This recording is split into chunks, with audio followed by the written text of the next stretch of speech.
Oh, it's so funny. All right, good afternoon, everyone. For the second time in recent days, a California community has been devastated by a mass shooting, and families are mourning loved ones lost to a senseless act of gun violence. As some of the victims' families have said, we are starting Lunar New Year broken. To read their stories is indeed heartbreaking. Stories like the 65-year-old who went to the dance studio in Monterey Park on weekends because it's what she loved to do. And tragically, her family said that Saturday was her last dance. We've read moving tributes for the former dance student who helped manage the studio from his fellow dancers and his teachers. A grandmother whose family described how hard she worked to give back to her community and care for her loved ones died after being taken to the hospital in critical condition. We have mourned lives lost in mass shootings after mass shootings. The flags at the White House were already at half-mast in honor of those murdered in Monterey Park when we learned of the shooting in Half Moon Bay. President Biden, like most Americans, believes that this is an urgent issue, that too many of our neighbors, colleagues, kids are losing their lives to gun violence. Over the last 2 decades, more school-aged children have died from guns than on-duty police officer and active duty military combined. And we know what the policy solutions are. We know how we can address this. In fact, last night, Senator Feinstein, alongside Senators Murphy, Blumenthal, and others, reintroduced a federal assault weapons and high-capacity magazine rifle, ban you dumbass. and legislation that would raise the minimum purchase age for assault weapons to 21. And they were The committed last by time we senior had an citizens. assault weapons ban on the books, thanks to the president and Senator dumbass, Feinstein's man. leadership, mass shootings actually went down. Shut up. After Republicans let it expire, mass shootings tripled, and that's just a fact. As you all know, President Biden has taken historic Your executive jacket action sucks. to reduce That's a gun fact. violence, and last summer he signed the Bipartisan Safer Communities Act, the first significant moron. piece of gun safety legislation in nearly 30 years. But he continues to believe, and these tragic events continue to show us, there is more to be done to keep our homes, schools, and communities safe. The President and the First Lady are thinking of those killed and injured in these latest shootings across America, but more importantly, he's urging both chambers of Congress to act quickly and deliver this assault weapons ban to his desk and take additional action to keep American communities, schools, workplace, and homes safe.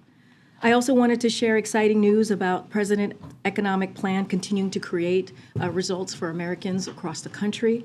Today, we learned 38 states are now at or below 4% unemployment, and states from Pennsylvania to South Dakota to Alaska have record low unemployment. We also know a record 10.7 million jobs were created in the last 2 years. Annual inflation has fallen over the last 6 months. The economy grew at 3.2% in the most recent GDP report, and a record 10.5 million small businesses applications were filed since the president took office. And we're continuing to lower healthcare costs for Americans. A new report shows that if Inflation Reduction Act's insulin cap were implemented in 2020, 1.5 million senators across the country could have saved an average of $500 per year on insulin. The Inflation Reduction Act's health provisions, including permanent affordable care act subsidies and Medicare negotiating down certain prescription drugs, mean more money in Americans' pockets and more breathing room for American families. As the president said in a statement this morning, and I quote, "Americans are seeing a strong economy where they live. They are seeing their neighbors back to work with higher wages, even accounting for inflation. They're seeing prices down at their pharmacies. They're seeing new businesses opening with most Americans applying to start small businesses at any time on record," end quote. And finally, I wanted to say hello and welcome to the Park School of Baltimore students. They're lined up to my left here, who are here for their career exploration day. And welcome students. I had an opportunity to meet all of you. Very impressive. And I know high school could be a lot of fun, but also very hard. Just stay focused, keep your passion, and you'll get there. So good to see you all. With that, Amr, good to see you. Good to see you. First, I just wanted to ask, is there any reaction to Vice President Pence's announcement of finding classified docs in his possession? And then more broadly, most of the rules surrounding classification are created and can be amended by executive order. Does the President believe the system must be reformed? So first, on your first question, look, I'm not going to comment on any ongoing criminal investigation or any investigation. As you all know, the Department of Justice is independent, and we will not politically interfere. We've been very, very clear about that under this president. The president's been very clear since his campaign promises, and so I'm just going to refer you to the Department of Justice. On your second question, I would refer you to the White House counsel's office. Can I ask one on Ukraine? Sure. Is the administration ready to give Abrams to Ukraine in order? I guess one, is the administration ready to give the Abrams? And two, if you are, has it been connected with Germany also giving Leopards? So I'm going to say we're in constant communications with Ukraine and other allies and partners as it relates to what Ukraine needs in the battlefield. But I don't have anything to preview here, any announcements to make at this time of any new types of security assistance to preview for you today. Okay.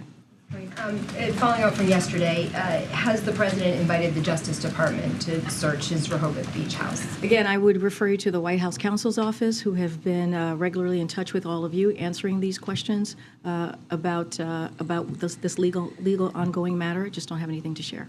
A couple of follow-ups on the Pence issue. Does the White House believe that the Justice Department should appoint a special counsel to investigate former Vice President Pence's handling of classified documents? That's for the Department of Justice to decide. And now that we're seeing the two most recent vice presidents discover classified documents in their private homes, does this suggest that there's a larger problem within the government where classified documents are not where they're supposed to be? Do a lot of people have documents outside of where they're properly supposed to be stored? I'm not going to comment from here on that. I would refer you to the White House counsel and anything related to classified documents from here.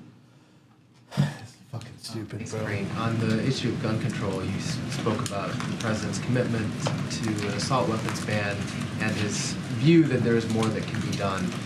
How do I should say, the limitations in Congress, i.e. with the votes that you have or don't have in Congress, impact that view? And what, can you be more specific about what he thinks can be done given the votes that he has now? So I just want to remind folks that this is a president who has made gun violence and dealing with gun violence his career. And he's actually been very, very instrumental in pushing forward these types of gun reforms that we have seen, whether it is what we saw with the assault weapons ban 30 years ago that he helped get done with Senator Feinstein, or signing the bipartisan piece of legislation that he signed into law just months ago. That was, again, the most significant piece of legislation that dealt with gun violence. And let's not forget, he has made this a priority for him in his presidency since day one with historic executive action. So I say all of this to say is this is a priority for the president. When folks thought we wouldn't be able to get a bipartisan deal done on dealing with gun violence, that was able to get done because of the president's leadership on this, because of the president's focus on this. Look, we're always looking for, his team is always looking for ways to continue with to do executive actions to deal with reducing gun violence. But what we believe is that Congress needs to act. They need to put forth legislation that can go into law and deal with this issue. We cannot continue to see communities be devastated by this. As a parent, we should not be waking up every morning worried that our child or our kids may have to deal with gun violence. If you're going to the grocery store, you should not have to worry about going to the grocery store and potentially having to deal with gun violence, or going to the movies, watching a movie with your partner or with your kids and eating popcorn and potentially having to worry about gun violence. And so the president has been very clear, and this is not just the last 2 years, this has been the many decades of his career. So we're going to continue to have those conversations with Congress. We're going to continue to call on Congress to take action. On a separate topic, U.S. officials have determined that Chinese companies have been sending non-lethal assistance to Russia for Ukraine. What is the United States saying to the Chinese government about this? So we're closely monitoring the situation as we have been since the war started. We will continue to communicate to China the implications of providing material support to Russia's war against Ukraine. We have talked about this many times, that we will be very clear what it means to support Russia's aggression against Ukraine. And as I've said many times, as my colleagues from NSC has said many times, we'll continue to support Ukraine and the Ukrainian people as long as needed. But what are those implications? I'm not going to get into diplomatic or private conversations from here. I'm just going to let you know that we've been monitoring the situation, and we've been very clear with the Chinese government on this. Yeah. Thanks, Karine. You talk about how gun violence has been a priority for this administration. It's been a priority for the president over his entire career. How does he feel in moments like last night? Is it frustration? Is it helplessness? Personally, how does he deal with this continuing to be a major problem in the country? You know, Phil, I would say that you've seen him out there, sadly, with many of these tragedies, mourning with the families, offering his support to families, and it continues. You continue to.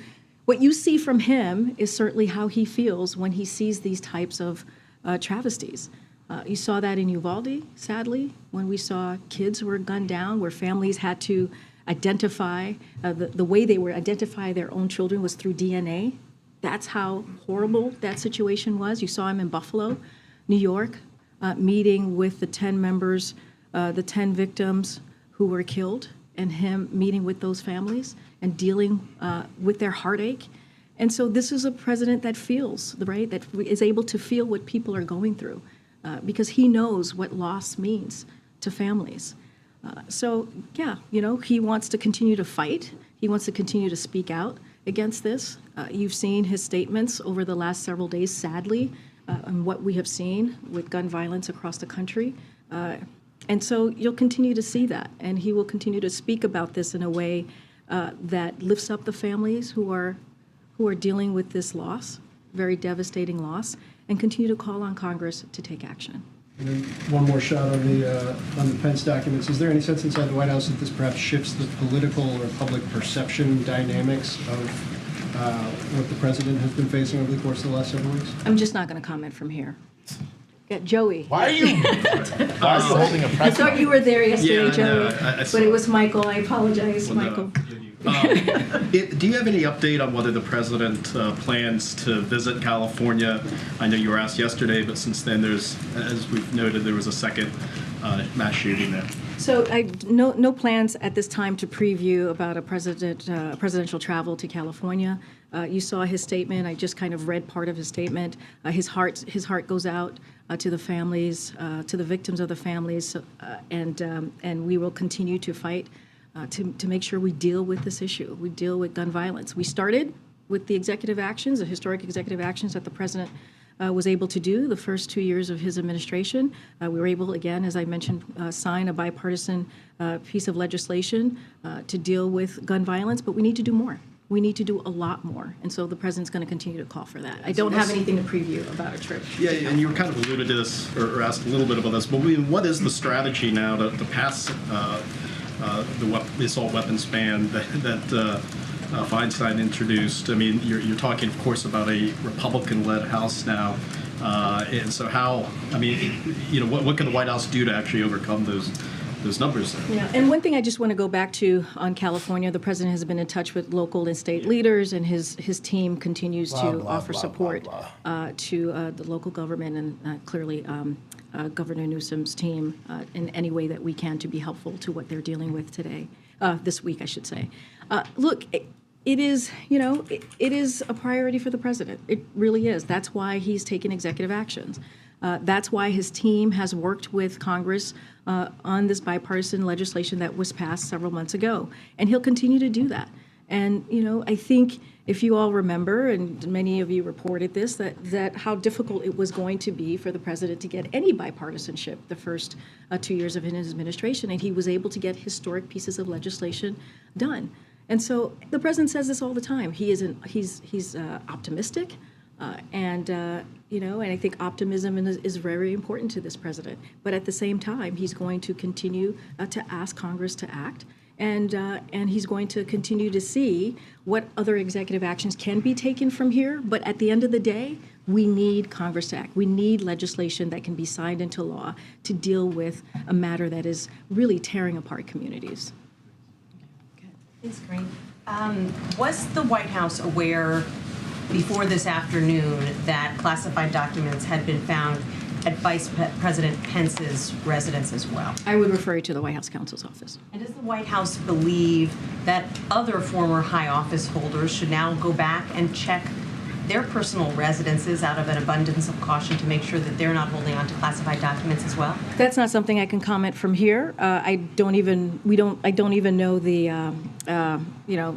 reasoning of what the news that we heard about Pence. So I'm just not going to comment from here. I'm not going to comment on any other former elected official, current elected official. With this particular case, I refer to Department of Justice. Anything that relates to this White House, I would refer you to the White House counsel's office. And then on the Abrams tank, last week at the podium, John Kirby said that the Abrams is expensive to maintain, to operate, to fuel, and that requires a lot of training. Does this White House still have those same concerns when it comes to providing tanks to the Ukrainians? So as my DOD colleagues have said very recently, that, again, nothing to preview from here, certainly don't have anything to share, but they never ruled out tanks. Just want to make that very clear. I think what my colleagues at the DOD have said in the past, well, very recently, is that there were always challenges with tanks, but not going to preview anything. I think I would refer you to the DOD comments on this. Again, they've always been challenges. It's never been taken off the table. But as I just mentioned, I don't have anything to preview. Those are the challenges. What are the benefits to the potential? I mean, we've always said, again, nothing to preview. Want to be very clear here. We've always said that we are in constant communication with Ukraine as they're trying to figure out what they need on the battlefield. And we are always looking for ways to offer security assistance for them. And so, again, not going to get ahead of any potential announcement. Don't have anything for you to preview. But we're always in constant communication with Ukraine and what it is that they need for their success. What it is that they need to really battle the aggression that we have seen from Russia this almost past year. Thanks, great. Germany's ruling party just confirmed that they've decided to send Leopard tanks to Ukraine. Do you have any comment on that? And is that linked to, in any way, reversal of this consideration of the U.S. Government sending Abrams to Ukraine as well? So we have said this before. We believe it's up to each individual country. It is their own sovereign decisions on what they provide for Ukraine. We've been very clear about that. And we always appreciate what our allies, our partners are doing to make sure that Ukraine is able to defend itself. I'm not going to go beyond that. Again, don't have anything to preview from here. Switching topics on Ticketmaster, there was this hearing in the Senate today. Given the White House's concern about monopoly power, does the White House believe the Live Nation Ticketmaster merger should be unwound, given what we've heard today from senators expressing that concern as well? Are you a Swiftie? Is that what it's called? I don't know. Things that you learn. Look, President Biden is a strong proponent of increasing competition in our economy. As he said last year when he signed the landmark executive order on competition, and I'll quote, "The heart of American capitalism is a simple idea, open and fair competition, but capitalism without competition isn't capitalism, it's exploitation." So I'll say one more thing about the executive order. It establishes a whole of government effort to promote competition in the American economy, because we know the lack of competition leads to higher prices and worse service. So again, capitalism without competition isn't capitalism, it's exploitation, and that's why he's really made an effort with his executive actions to deal with something that that truly matters to the American people. Same concern And the apply to- Swifties, apparently. Does the same concern apply to Google, which is facing new DOJ action today? Look, I'm not going to get into DOJ action or what DOJ is potentially, any legal matters that they potentially are taking. What I will say is more broadly is how the president is a proponent for increasing competition in our economy, and he has shown that through his actions. On gun violence, you've mentioned the potential for further executive action. Is there an active review underway of other potential executive actions? Where is this being worked on within the administration? So don't have anything to share on any active review. What I can say is that the president has asked his team to do all they can through executive action to reduce gun violence. We've seen him make his historic progress via executive action to deal with this dangerous violence that we're seeing, gun violence specifically, that we're seeing across the country in dangerous hands. So we'll continue to pursue executive actions to reduce gun violence. Don't have anything right now to share or preview or list out what is it that we're exactly looking at. But his team is always looking at ways to improve, to deal with an issue, again, that is devastating communities across the country. But I also want to be very, very clear here.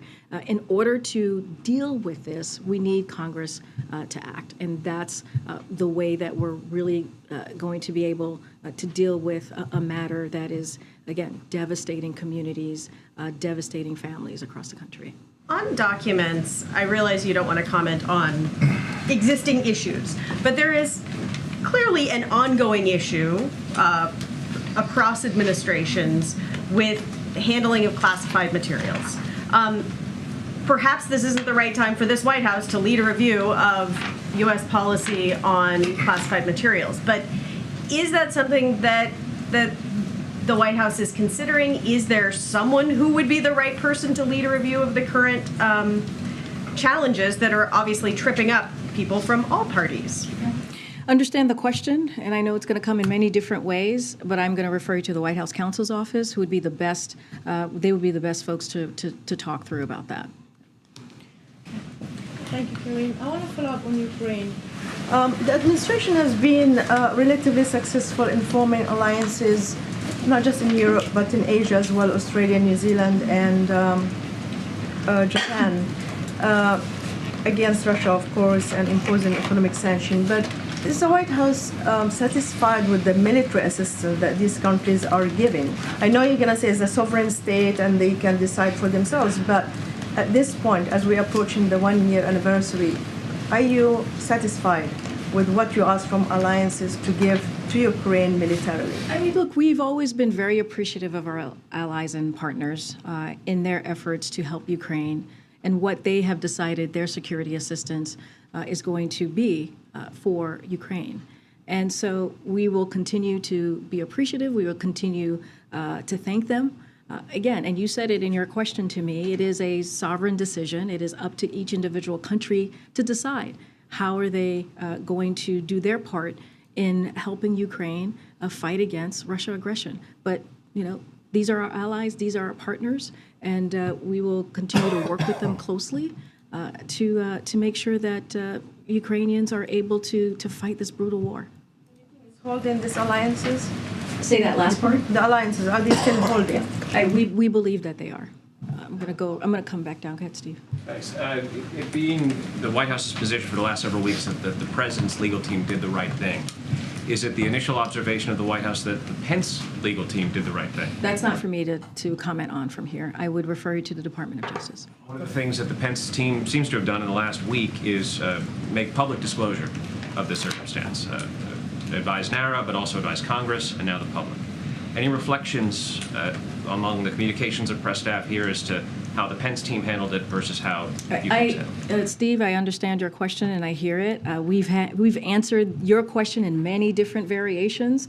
I'm just don't have anything else to share from here. If you have any more specifics or details about this, about the ongoing legal matter, I would refer you to the Department of Justice. Anything else, I would refer you to the White House counsel's office. For 2 months. Thanks. Does the White House have a response to Israeli Prime Minister Netanyahu's surprise trip to Jordan today to meet with King Abdullah? And do you think it could help reduce tensions in the region? I have not seen those reports. I have not been able to talk to our National Security Council about it. But clearly, we are, as you know, Jake Sullivan just recently went to Israel to meet with his counterparts to continue the very important relationship we have with Israel. Just don't have anything further. We normally don't comment on individual countries meeting and the agenda that they have with other countries, but don't have anything specific to share on that. Can you say anything more about what's on the agenda today with for the meeting at 3 o'clock with Democratic leadership? So, as you know, the president is very much looking forward to meeting with the new Democratic leadership, and that is happening pretty soon, less than an hour.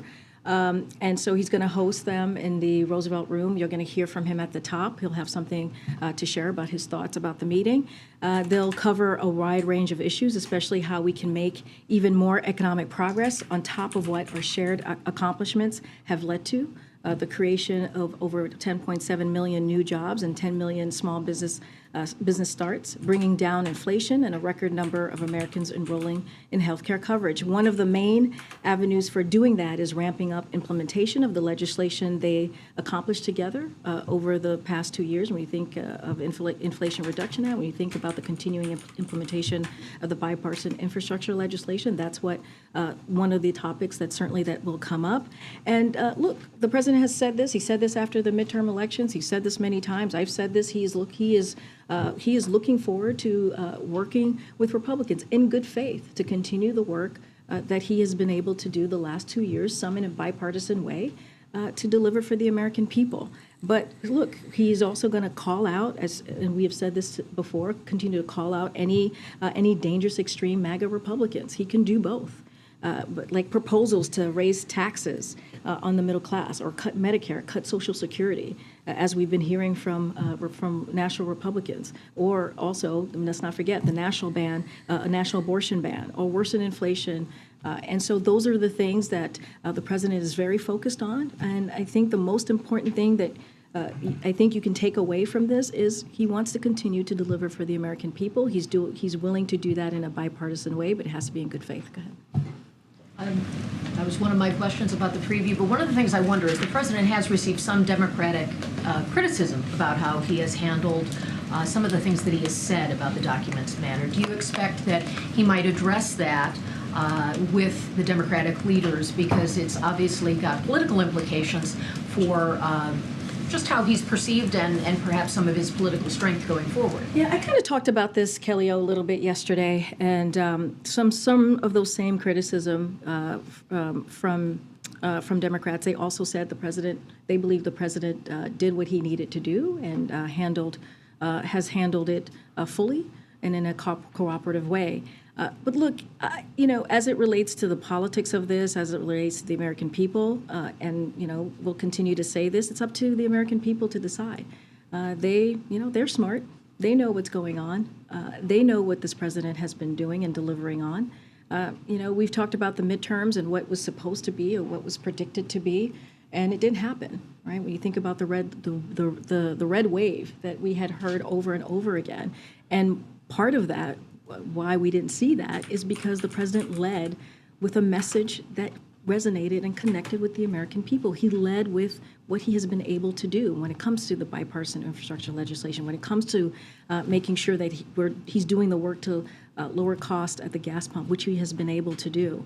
And so, look, we will let the American people see for themselves what the president has been able to deliver the last 2 years. I'm just not going to get into any further discussion about politics. Specifically, do you know if he has been briefed on the Pence matter? And has he had any outreach with former President Obama, since some of the documents would have been from their joint administration? Those two questions, I would refer you to the White House counsel's office. Go ahead, Steve. Thanks, Green. After a special counsel was named, but before the FBI searched, President Biden went to his house in Wilmington. What was he doing in there? I would refer you to the White House counsel office. So it was something relating to this case? I would refer you to the White House counsel's office. Okay. Do you think that this story was leaked by someone trying to bruise the president politically ahead of a re-election announcement? I would refer you to the White House counsel's office, as they've been the ones who've been Are you kidding me, dude? Closely involved. Okay. More basically, we know the president did it. Why did he do it? I would refer you to the White House counsel's office. In the president's own words, he admits to having information that wasn't his. Why did he smuggle it out? I will let the statement of the president stand for itself. I'm just not going to go into down a rabbit hole with you on this. Why did he not tell you about it for months? Yes, thanks. Slight shift to topic. Haiti. The UN envoy to Haiti has just been saying today that it's basically out of control and the gangs run. Well, they don't really run anything, but they're in charge. Can we expect any shift from any maybe up-tempo of the U.S. response to this, given not just the humanitarian side, but maybe the national security aspect for the U.S.? So don't have anything new to share on any new announcement or engagement. Look, this is something that we have been monitoring very closely, and we have done, everything that we can to, in this time, to help the Haitian people, to help in a way that could really make a difference in the humanitarian aid, as you just laid out, and I just don't have anything else to share beyond what you laid out. But this is truly important to the president and what's going on in Haiti, and you've heard us talk about it. Over the past several months, you heard the president talk about this at Knowles when he was in Mexico City, when he met with the Canadian Prime Minister, when he met with the President of Mexico. It was clearly on the agenda and a conversation that they had. We had a readout on that specifically. It was brought up in the press conference that they had. I just don't have anything further to share. Karim, since you don't have any answer on the classified document, are you still a good fit for this job? Go ahead. Go ahead. Because Go ahead, my don't friend. seem to have any answer for you. Go ahead. Go ahead, my friend.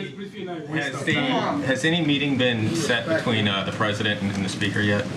I don't have a meeting to announce from here with Speaker McCarthy. I know that it is we've commented on this. This is something that the president is certainly looking forward to. And look, he's willing and wants to work with the speaker in good faith in delivering in a bipartisan way for the American people. Don't have anything to preview at this time. Before or after the State of the Union? This is something that he would, as you know, it's tradition, right, for the president to meet with the new Congress before the State of the Union. Just don't have anything to share at this time. On the meeting that will happen, I know that when the president spoke about it, it was in the context of the deficit and debt, having those conversations. Is that sort of what the engagement would be limited to, or would the president want to expand out you've talked a lot about gun violence or the border? So look, there's going to be a range of issues that's going to be discussed.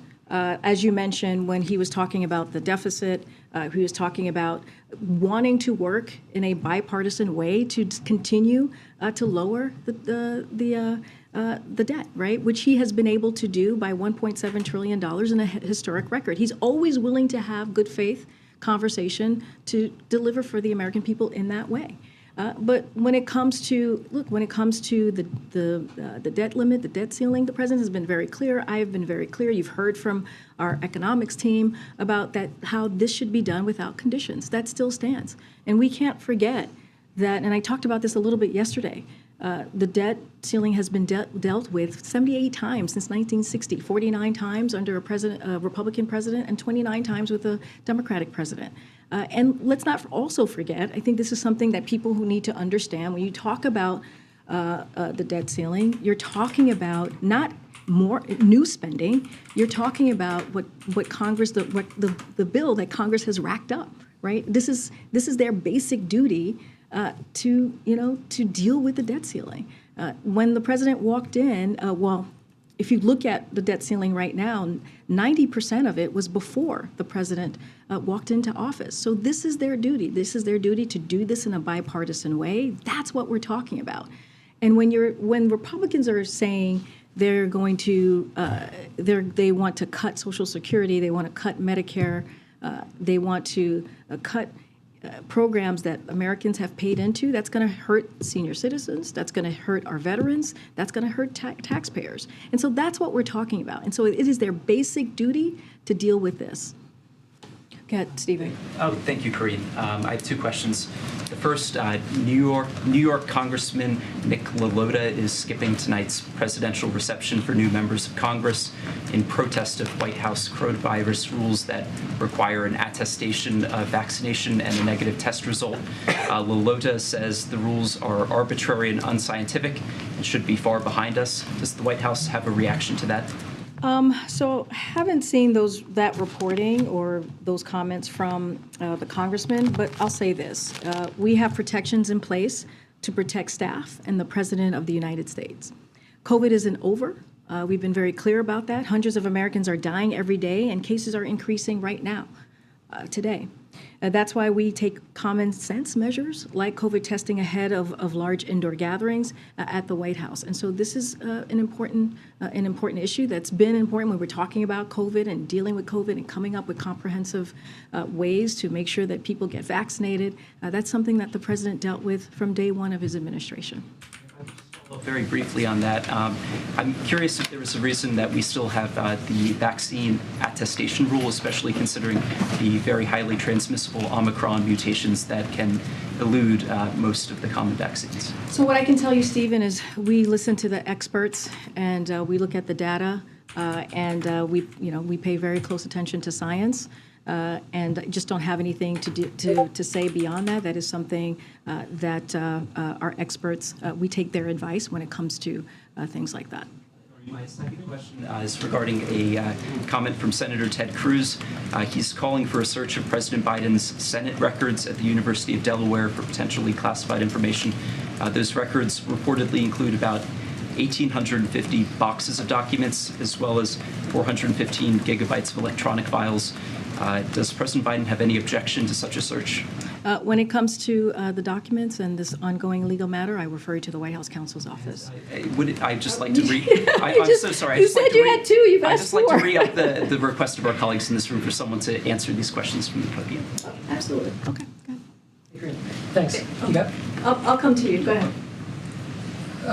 Corinne, the oversight chair, he had Mr. Comey, he wrote the head of the Secret Service asking for the visitor information from Wilmington. Now, I know you said there's no visitor logs, but do you have any objection, or does the White House have an objection to the Secret Service providing any documents or communication about who is going in and out? Again, I would refer you to the White House counsel's office on anything that's related to the investigation, the oversight hearing that's happening. And then just at the top, in response to the Pence question, you said you weren't going to comment on any ongoing criminal or other investigations. Is there any reason to believe any of these are criminal investigations? I'm just saying I'm just not going to comment on any type of investigation. The Department of Justice is independent, and we just don't comment on any investigations from here. Yes, Corinne, on gun violence, it's very clear to everybody that gun is a problem in this country. I'm going to give you an example. In Africa, when we see news from the U.S., like a 6-year-old boy bringing gun to school, and we see people going to the movie theater being killed by gun, and also seeing people in this country that have not seen war but are killed by gun, is extremely scary for us. And we have seen that this country is very developed.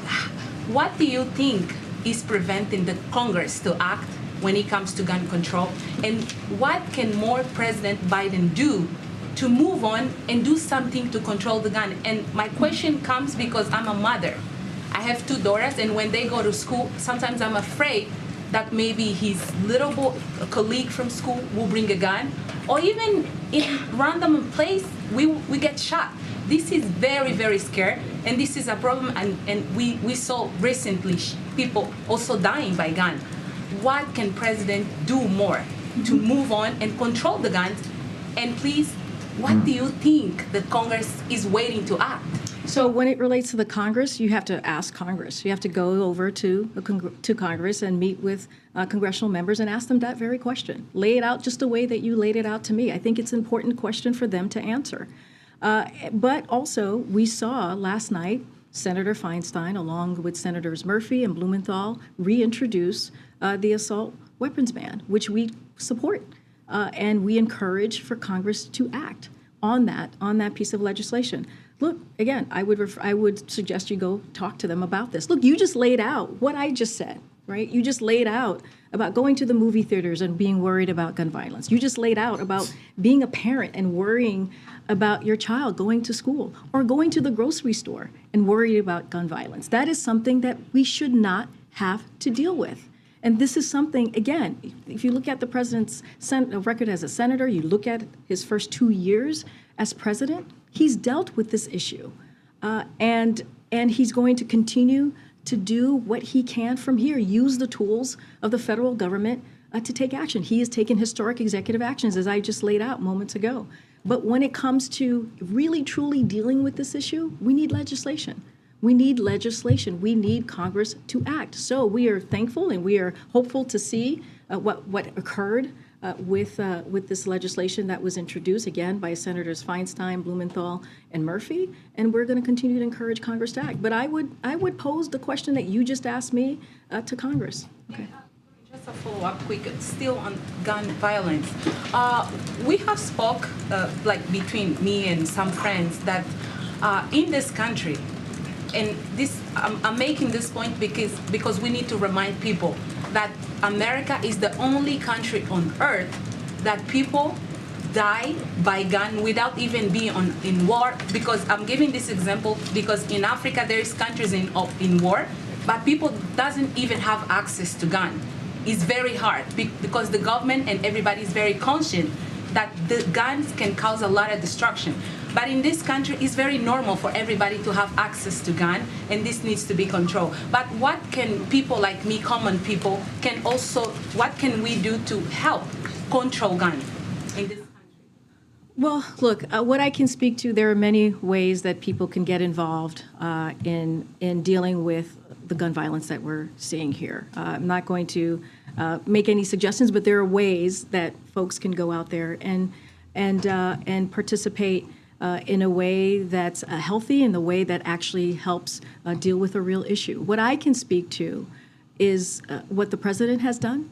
What I can speak to is what the president believes. What I can speak to is the president's record on this, which is you can see for yourself as a senator this last 2 years as president in the executive actions that he's taken. He signed a bipartisan piece of legislation, as I just mentioned moments ago, to deal with, in taking one step to deal with gun violence. And so, look, that's what I can speak to. That's what we can talk about very clearly. And we are going to continue to discuss and have the conversation and call on Congress to act. All right, go ahead. Thanks, Breen. We heard you talk about the statements that President Biden put out, but why haven't we heard the president address the American people on camera about these recent shootings? He's taken, which one? About the shootings that have happened recently. Yeah, I mean, he has...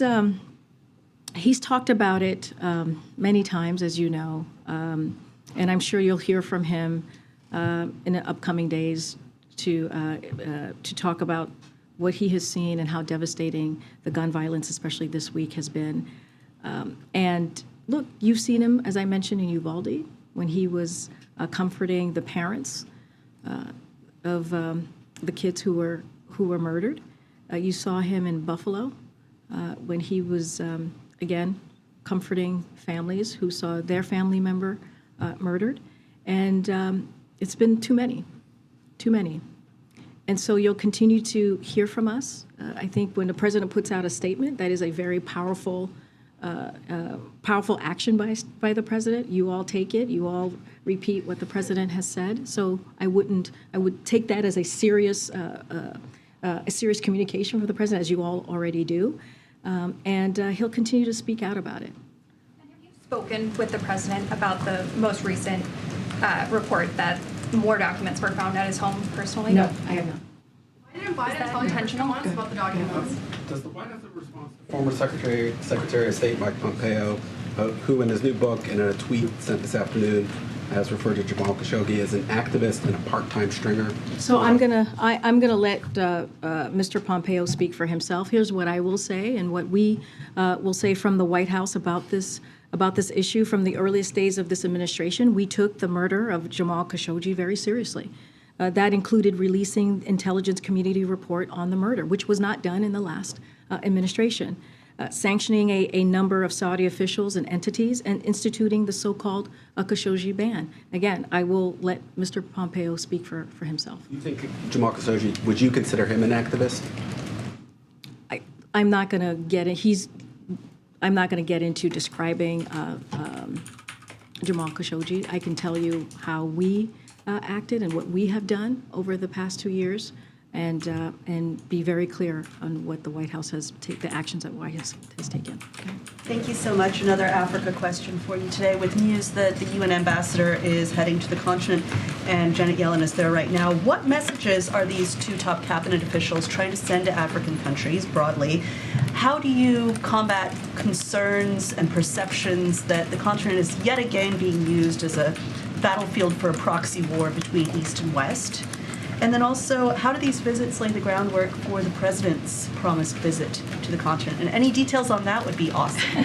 Well, to your last question first, don't have anything to preview about the president's visit, potential visit to Africa. We have said that he is going to make a visit, just don't have anything to share at this time. So our partnership in Africa is not about other nations. Our partnership there. It's as demonstrated by our commitments at the U.S. Africa Leaders Summit. The United States sees African countries as genuine partners and wants to build relationship based on mutual respect. That's what you saw at the summit, and that's what the president has been consistent on, and that's what we want to see. Our focus is on Africa and our efforts to strengthen these partnerships across a wide range of sectors, spanning from businesses to health, to peace and security.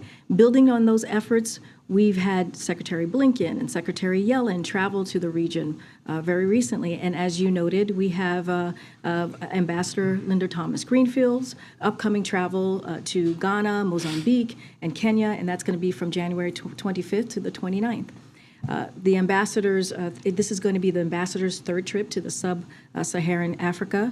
And since she took up her position at the U.S. ambassador to the United Nations, she's gone 3 times under this current tenure that she's currently doing. And you will continue to see us following through the president's commitment and to step up our engagement across Africa this year and beyond. Look, this is a commitment. We saw it when we put the summit together with 49, 50 heads of states who were here, right here in D.C., and that was over 3 days, and the president participated in the summits, his team participated in the summit, and we talked about issues that really mattered to the continent and issues that really mattered to us as well. Sure, why those specific countries were chosen? You just mentioned Kenya, Mozambique, and Ghana. I would refer you to the UN, to the ambassador's office. As I said, it's her third trip, right? So she's gone 2 other times. And so I would refer you to their specific strategy on why these 3 countries. Go ahead, Courtney. Thank you. I wanted to ask if you have any information at this point about the release of the budget for next fiscal year. So, as you know, the president is looking forward to releasing his budget to the American people. Clearly, that's something that is important for this president to do. And the OMB, his team at the OMB, is working very, very hard in getting that done and timing. And obviously, his budget for 2024. And don't have a time for when this is going to happen. But again, this is something that he wants to make sure that he wants to share with Congress and the American people, and it's a priority to him. It used to be at the beginning of February, and when you entered the administration, I don't think you all have met that deadline yet, or that time frame yet. Does that have anything to do with when last year's appropriations were done? I mean, what's affecting why you wouldn't have a date yet? So look, the omnibus, the timing of the omnibus late last year certainly has an impact on the budget's timing, but certainly we'll be in touch with when we're ready to share the president's 2024 budget. Thank you. Go around. Thank you. There was reporting from Japan that the U.S. decided it will not deploy land-based medium and intermediate range missiles to Japan. Can you confirm this decision and say what is under consideration in terms of where the missiles will be deployed? So according to the Department of Defense, there are no plans to deploy capabilities to Japan that range beyond 500 kilometers. So I don't have anything more to share. I would refer you to the Department of Defense. Go ahead. When the president speaks on the economy later this week, how much of that will be talking about his own record and how much will be warning about what Republicans and Congress want to do, such as the sales tax? So just a little bit of what he's going to say. As I announced last week, for those who may have missed it, on Thursday, President Biden will deliver remarks on the economic progress we have made since he took office. The president will contrast his plan to build an economy from the bottom up and the middle out, and to protect and strengthen Social Security and Medicare, with the congressional Republican plan to cut Social Security, Medicare, and other vital programs and impose a 30% national sales tax that will increase taxes on working families. His remarks will be in Springfield, Virginia, with union workers who are benefiting from his economic plan. And so we'll have more to share on that tomorrow. But again, as you just heard me lay out, it's going to be a contrast with what we're trying to do and what the Republicans have laid out. But again, the president has always been very clear. He's willing to work in good faith in a bipartisan way with Republicans to continue to deliver on the economic successes that you've seen from this administration in the last 2 years. Thank you. Thanks, Karin. Thanks, Karin. I want to ask about, to follow up on the story of Chinese companies providing assistance for Russia. Did you have now a clear sense whether the Chinese government is aware or approving this or not? And my second question is on Turkey, but can you please answer this? Oh, I'm sorry, can you say your first question again? It's just hard to hear. About the Chinese companies providing assistance for Russia. Do you have a clear sense whether the Chinese government is aware of that or not? So can't speak to that, if the Chinese government is aware of that or not. We're closely monitoring the situation, as I just stated earlier, as we have been since the war started. And we will continue to communicate to China the implications of providing material support to Russia's war against Ukraine. Don't have anything specific on what they know or not know, but we're certainly always communicating with them. And on Turkey, yesterday President Erdogan said that Sweden should not expect that Turkey would support Sweden to join NATO over Quran burning. How do you respond to his comment and also to the incident? So I talked about this a little bit yesterday about how we see this, and we have said before, many times before, that Finland and Sweden are ready to be NATO allies. That's how we see things. Both are members of NATO's Partnership for Peace and NATO's Enhanced Opportunities Partnership. Their militaries work seamlessly with alliances, forces. Finland and Sweden have already taken concrete steps to fulfill the commitments they made under the trilateral memorandum of agreement with Turkey, signed on the margins of the NATO summit in Madrid, as you all know. And that includes substantially strengthening their bilateral cooperation with Turkey on key security concerns. We continue to expect that NATO will formally welcome Finland and Sweden as members. This will enhance their security, as well as that of the Euro Alliance region. So as their membership process continues, the United States is fully committed to Finland's and Sweden's accession. The strength of that support, bless you, can be seen in our Senate's overwhelming bipartisan support for vote for their membership, and so again, that's where we stand on that particular matter. Okay, go ahead. Thank you. In the last several weeks, major IT companies like Google, Microsoft, Amazon have fired thousands of IT professionals. A significant number of them are either Indian Americans or Indian IT professionals. So two questions. These companies are saying that a recession is on the horizon. That's why they're firing these people. Does the president think that there is a recession coming up? And secondly, these Indian IT professionals who are on H-1B visa, they have to leave the country in 16 days. These people who have their families and kids studying here, their house and mortgage, they're asking for more time to stay here so that they can find an alternative way to sustain themselves. So more broadly, I'm just not going to speculate why companies, individual companies, have made specific personnel decisions. That is for them to speak to. But you know, you don't have to take my word for it. Our economy is continuing to grow in a steady and stable manner, as you've heard us from here, and you just have to look at the economic data. When you look at the CPI data, you look at PPI, and so more broadly again, when it comes to economy, layoffs remain near record lows according to job opening data. Again, I'm just not going to get into specifics or why this is happening. This is something for individual companies to speak to.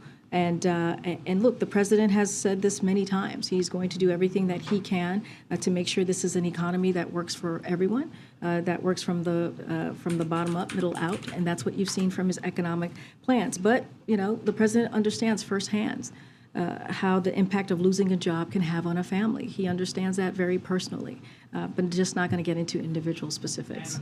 The status of those who have been fired, how can they stay here in this country? I don't have any specifics on that when it comes to how they can stay here. What I can say is speak more broadly about what we're seeing through the data.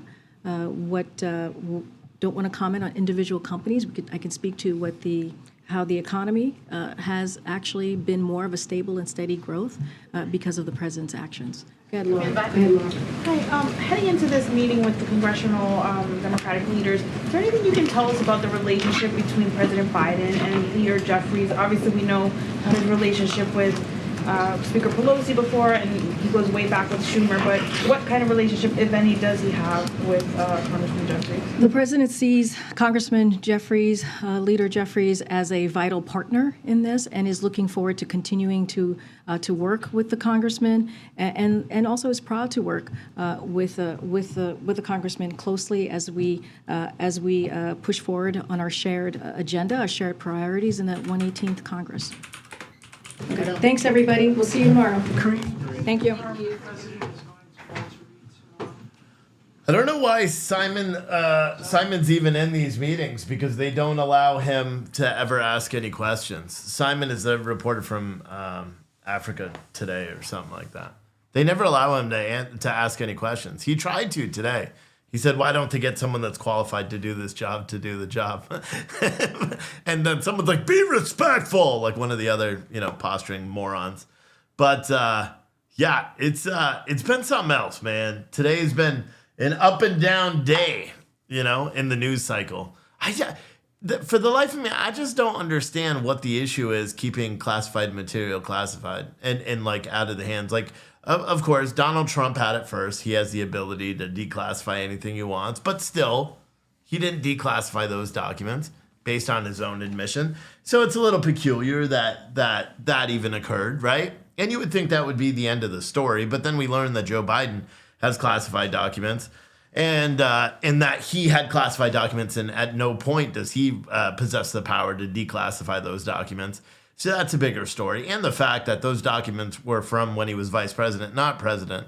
You know what I mean? It poses a bigger issue. And now we learn that Mike Pence has classified documents from his time as vice president as well. And he's more in the same situation as Joe Biden, where he had no right to those classified documents. And again, this is going to be an investigation into the handling of these classified documents or the mishandling of these classified documents. But that's a big issue. That's a big issue about these cases. Someone said he had some from his senator days too. Some of his classified documents are over 30. For who? For Mike Pence? Or for Joe Biden? Because there's been no information about what the documents are from Joe Biden, which is completely contrary to what happened with Donald Trump. With Donald Trump, immediately all the documents, everybody put out everything right away. You know what I mean? They took photos, they staged photos, and published those photos, leaked them to the press. However, you're not seeing a lot of leaks when it comes to Joe Biden stuff. Where will you see links when it comes to to Mike Pence? And has anyone realized that maybe a new qualification to run for president of the United States should be the mishandling of classified documents? Because so far, I mean, granted, Joe Biden hasn't declared, but I believe Mike Pence has declared that he's running for, I could be wrong on that, but I believe he's declared that he's running for president. So you have Mike Pence, who discovered classified documents that were unsecured. You have Joe Biden, who is likely to run, who has discovered classified documents that, that should have been secured. And then you have Donald Trump, who had classified documents that should have been secured. Isn't it kind of peculiar? Like, is that a new qualification? So, I mean, I'm not qualified to be president, apparently, because the new qualification, for this current administration seems that you have to have classified documents and mishandle them. It's very weird when you think about it like that. So I wonder who else is going to come out and run. A lot of people are saying Pompeo is going to run for president. I'm sure that motherfucker. I'm sure he's got classified documents, all over the place. Wasn't he like the CIA guy? Wasn't he in charge of the CIA? That dude's got classified documents all over the place right now, bro. He's got them all over the place. You know what I'm saying? On Google, it says that Pence is saying that Trump packed the boxes and he didn't know what was in the boxes. Yeah, I don't know. I mean, here's the thing. I don't trust any of these politicians. Lindsey Graham came out publicly and said, "Oh, there's no classified documents in my house. The only thing you're gonna find are Chick-fil-A, blah blah blah." Yeah, okay. Your attempt at humor failed because it wasn't funny. And just leads me to believe that Lindsey Graham has a whole treasure trove of classified documents. Yeah, are they going to search Nancy Pelosi's house? Did they search Nancy Pelosi's house while her husband Paul was attacked? Does she have classified documents? Who else has classified documents? Lindsey Graham also just said he believes that Joe Biden is a trustworthy fellow. So, I mean, clearly his mental fortitude is weaning. He's kind of losing it there too. To say Joe Biden is qualified to be president is a complete and utter insanity. But whatever. Someone said pay no need to the Clintons and Obamas. Yeah, I mean, what else? Someone said, is Pence blaming Trump? Now, I wouldn't even believe that Google article. I mean, April can send me a Slack if that's true, and I'll make a reference of it. But I wouldn't believe that. Because here's the thing. Remember, they said Donald Trump had nuclear codes and was trying to sell them to our enemies. Remember that? And that he had a list of CIA operatives, and that's the reason why CIA operatives were dying overseas. And all this hyperbole came out about Donald Trump with the classified documents. But the second Joe Biden was discovered with classified documents, it's not that big of an issue anymore. To me, it's a huge issue. Every single one that is discovered with classified documents should all be shot. Every single person. Hey, was that too much? I don't know. I mean, lock them up. Lock them up. Send them to Guantanamo with the Taliban. But I mean, really, what do you do? Is the Taliban even still in Guantanamo? I don't know. But what do you do? Because nobody's going to actually be held accountable for this stuff. So I mean, saying any any repercussions for this is kind of stupid. Because Donald Trump's not going to go to jail. Not for this. He's not going to go to jail for these documents because he's the only person that actually had the ability to declassify said documents. And he literally could say, by me taking these documents out, they're declassified. Do something. And it would be hard for them to prove. You know what I'm saying? It'd be hard for him to prove. I heard my Slack went off, so I'm sure April's already like, yep, fucking Google. Someone said, I didn't find anything about Trump packing up his documents, but I did find this. Unlike Trump, Pence was meticulous about packing up all his government documents, making sure every item was indexed and boxed up. This is per report with Business Insider. This is interesting. So according to Business Insider, former Vice President Pence was organized about making sure all White House documents were preserved and packed up. That's according to the New York Post on Saturday. His aides, according to the Times, ensured all documents were indexed and boxed up. His chief of staff and counsel, Mark Short and Greg Jacob, respectively, oversaw the process, the Times reported.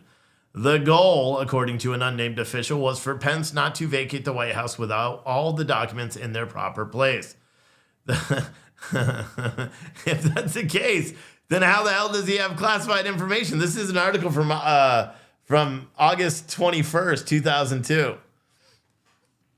This month, the FBI probed in the former president's Mar-a-Lago, blah, blah, blah, under the Presidential Records Act. He should have turned the records over to the agency, blah, blah, blah. But former White House Chief of Staff Mick Mulvaney, under the Trump administration, said in a CNN interview that there was a system in place to ensure something like this didn't happen. The staff was supposed to get involved if the president had confidential materials on his desk at the end of one meeting, which is possible. The staff comes in to make sure all that stuff is gone and put in a proper place before the next meeting takes place. You can't control the president. Mulvaney continued. The president is going to do what the president is going to do.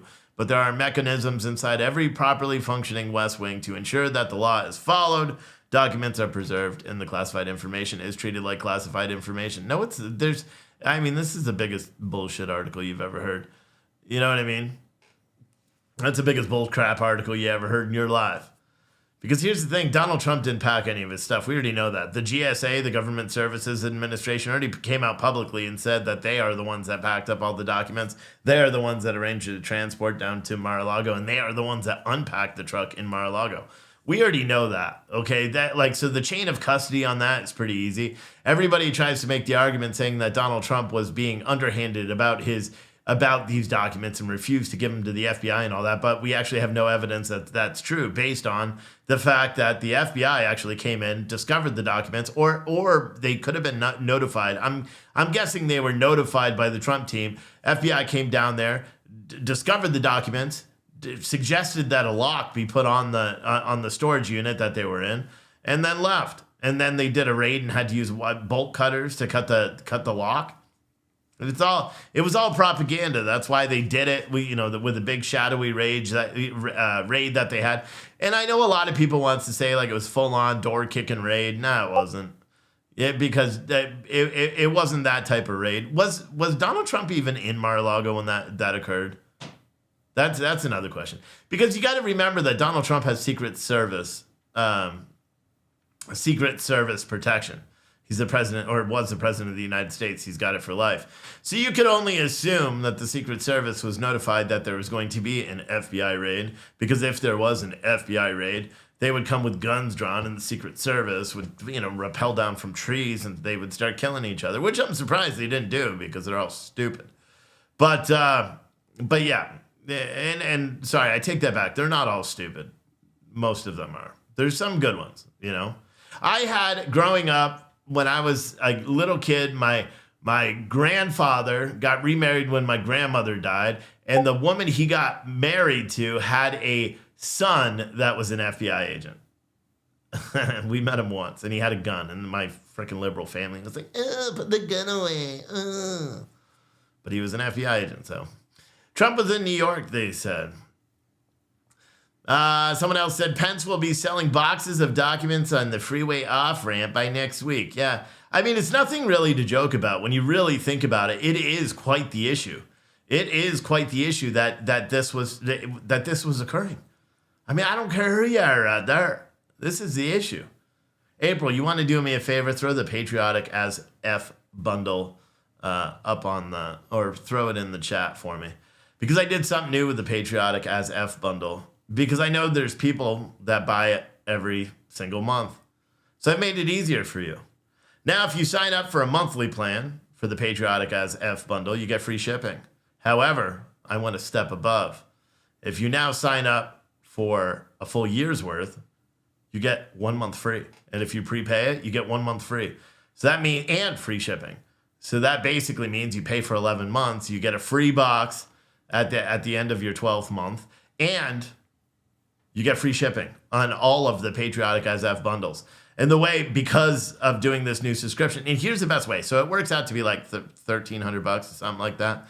But if you do that, you can also use Shop Pay and break those payments up, which is nice, if you want.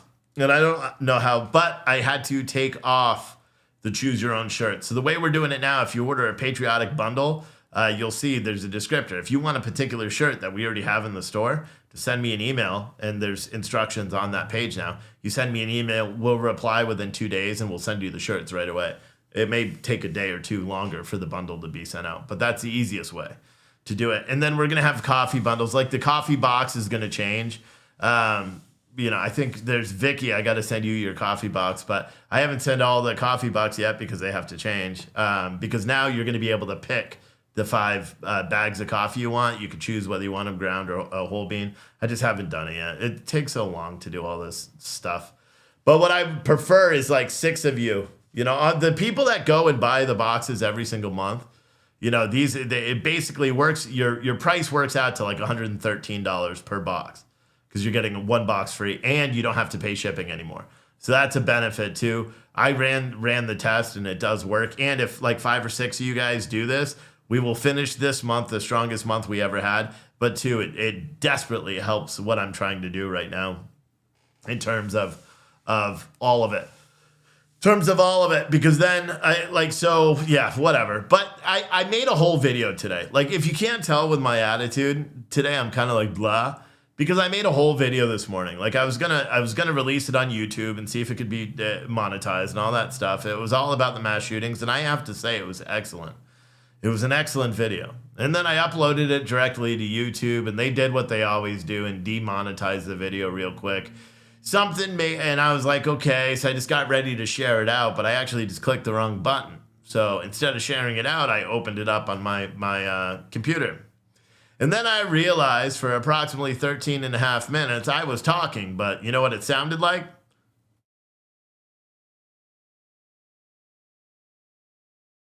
Because I had the fucking computer muted for the 13 minutes of the most legendary rant about mass shootings you've ever heard in your life. And so I got so let down by that. I'm like, my goodness, I was so mad. But yeah, and so I have a 13-minute video that's private on YouTube that is, it's like, it pissed me off because it was such a good video. It was so, and I don't even know what it was now. I don't even remember. Like, stupid me, I'm like, I wonder if I could just get the captions because I'm such a goofball. So I'm like trying to get YouTube to give me the captions or the transcript, but there's no audio, so I can't do it. I was so mad, man. And then the guy that was supposed to lease this place, he bailed and bounced on me, so without replying. So that's just annoying. It's just been one of those days. But someone said, go back and ad-lib over what you said. I'll be honest, I did think about doing that. Just trying to wing it and see if I could get my mouth to sync up when I was doing it, just because I thought it would be mildly entertaining. But yeah, it really sucked. But and like I said, with the guy bailing on this spot, I'm like, okay, because my plan was to pack up all the computers tomorrow morning and bring them to the store. You know what I mean? And that way I could set up everything and be ready to go for Thursday when we're open in the store. And now I'm just like, well, I guess there's no reason to do it. But do I do it? I don't know. I don't know. It's when you just have one of those days. I've been driving all over the place, going down to the store, packing all the coffee orders, doing all that stuff. It's a long day. Sublease the place to store classified documents. It seems to be the new rage. Yeah, it should be. I mean, that is a very good idea. I should get people to store their classified documents here. I don't think it would float, but it would be funny. I sincerely hope like 6 of you guys go and sign up for the yearly plan, for the monthly patriotic as F bundles, because for one, that's the best deal you're ever going to get. You get a free bundle out of the deal, which is amazing. You know what? I'm going to change this right now. So don't check out because I can afford to do 2 free bundles if you're prepaying for them. So I'm going to change this right now because I was thinking about it before and I'm like, well, with the shipping and all that, but in all reality, the bundles, I make like $40, right? So if I'm making $40, I'm still making $80 if I give 2 free bundles. Does that make sense? So hold on. I'm gonna edit this plan real quick. And if you are already in the process of checking out, please don't. You got to delete it from your cart and then refresh your page and all that stuff. So hold on. So I'm gonna go, and the discount offer is $250. Yeah, prepay for 10 monthly patriotic, and get your 11th and free. There, bam. Because I want to make it a deal so good that so many people go and sign up for it. So, and again, you guys can use Shop Pay. So you can use Shop Pay and break up the payments into 4. Let me make sure this worked now.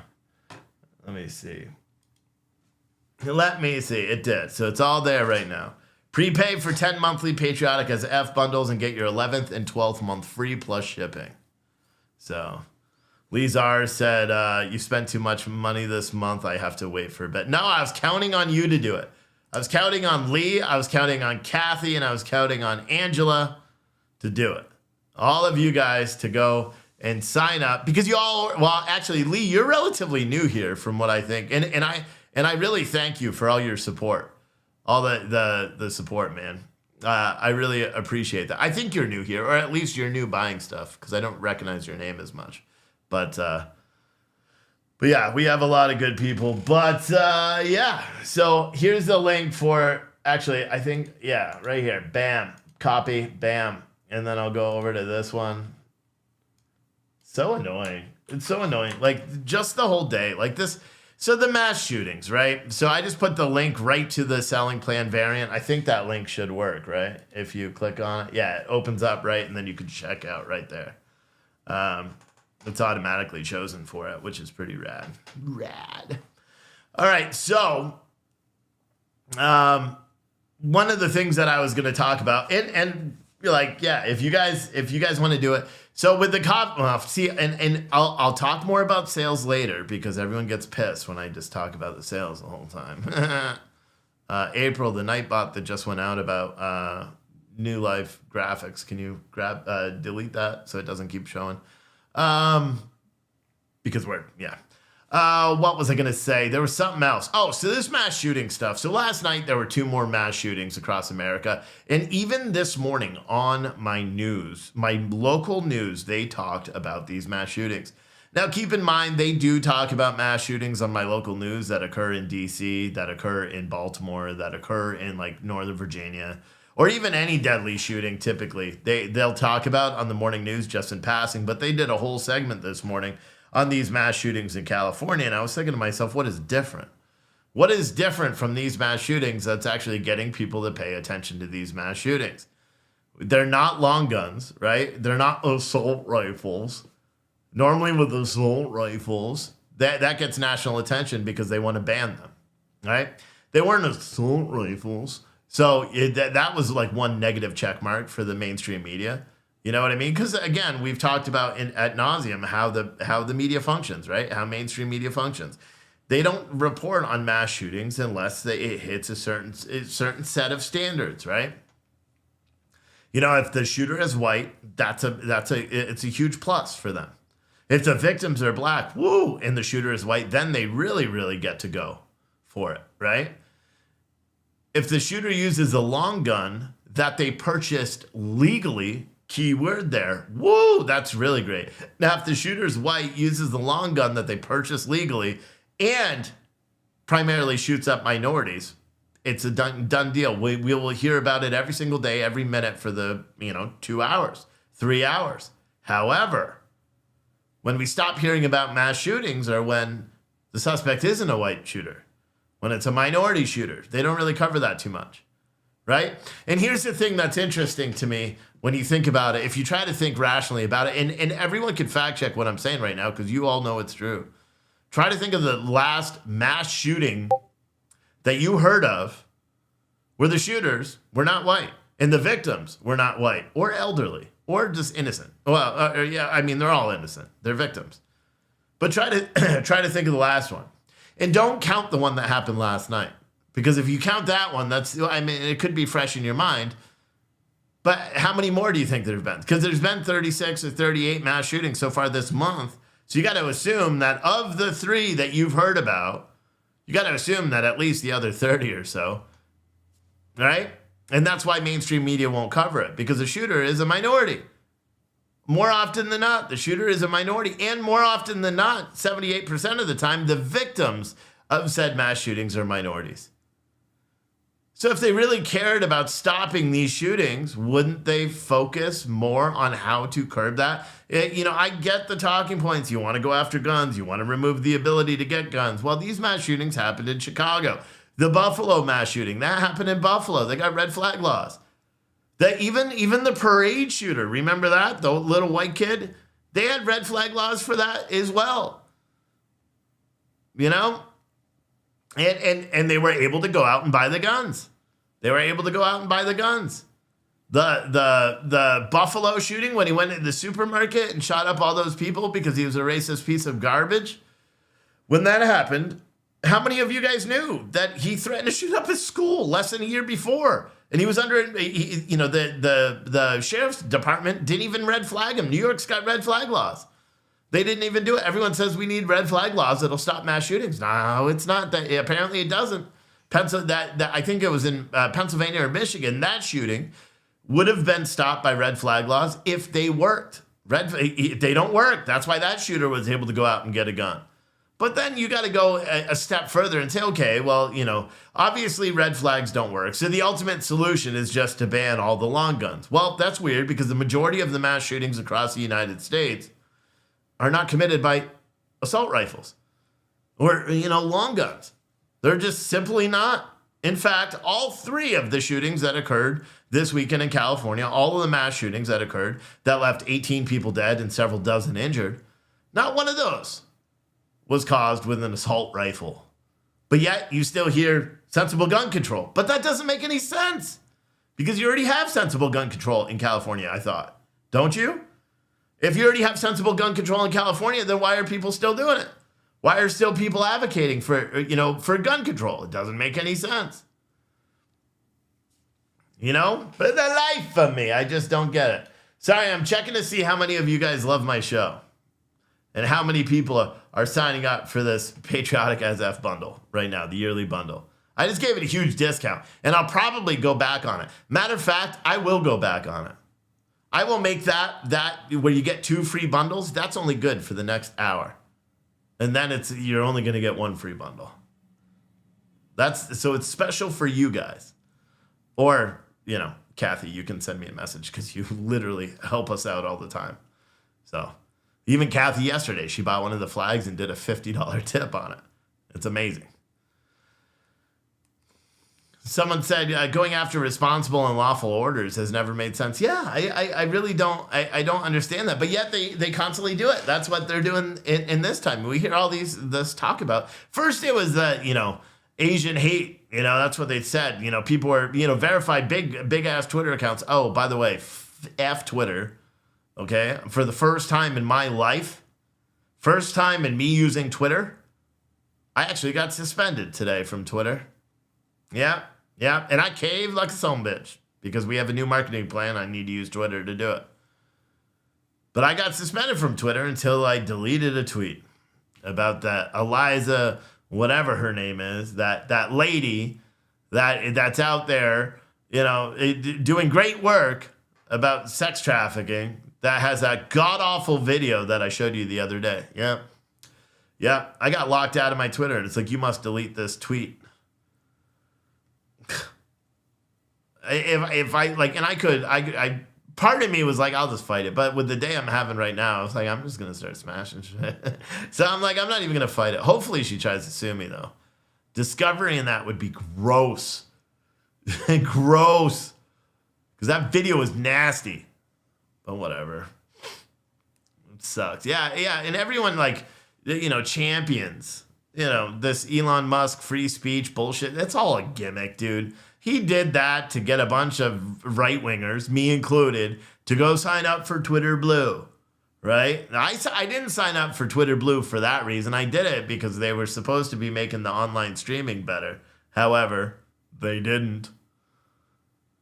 But yeah, it's stupid. You know what I mean? But Twitter is located in California, and that's where these mass shootings are. So let's get back to them. All right, so there were 3 mass shootings. So and there were probably more, but those are the 3. Actually, let's check that right now. Let's see how many mass shootings we're up to right now so far this year. Yeah, in fact, there were several more. There was a mass shooting in Chicago last night, killed 2 people, injured 3. The Half Moon Bay, California, that was a mass shooting. That one was 7 people killed. 1 person injured. So that mass shooting was like a 66-year-old guy that went to a mushroom farm and executed a bunch of Chinese farm workers there. And then he drove over to a trucking company where there were other farmer workers there, and he killed 3 more of them and shot another person. And then it looks like he drove to a police substation and turned himself in. And so he was in jail. He's in jail now, and he's an old fella. And then you have the other mass shooting that occurred at the Monterey Park, California. That guy killed 12. Why does it say 12 people are dead? Oh, they must be including the shooter in that one. But that guy, he walked into that dance hall, murdered 10 people at that point, critically injuring 10 others.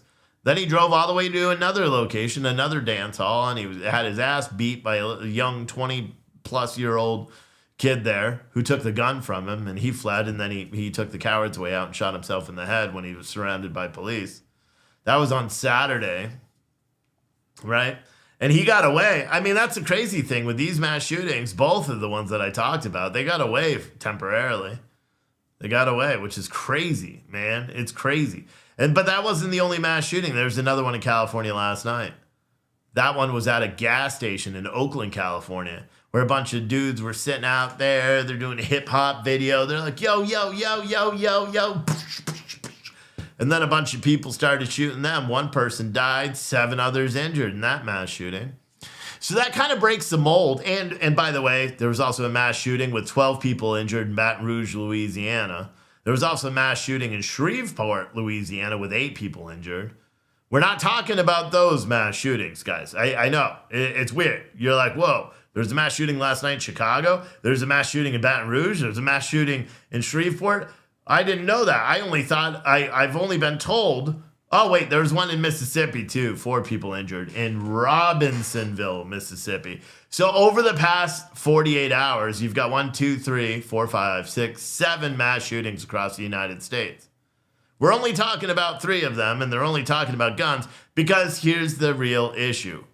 Of those 7 mass shootings over the past 3 days, 2 of them, and we don't even know if they had, have they released whether or not the 70-year-old guy that killed the 12 people or 11 people, was he a legal gun owner? Did it even say that?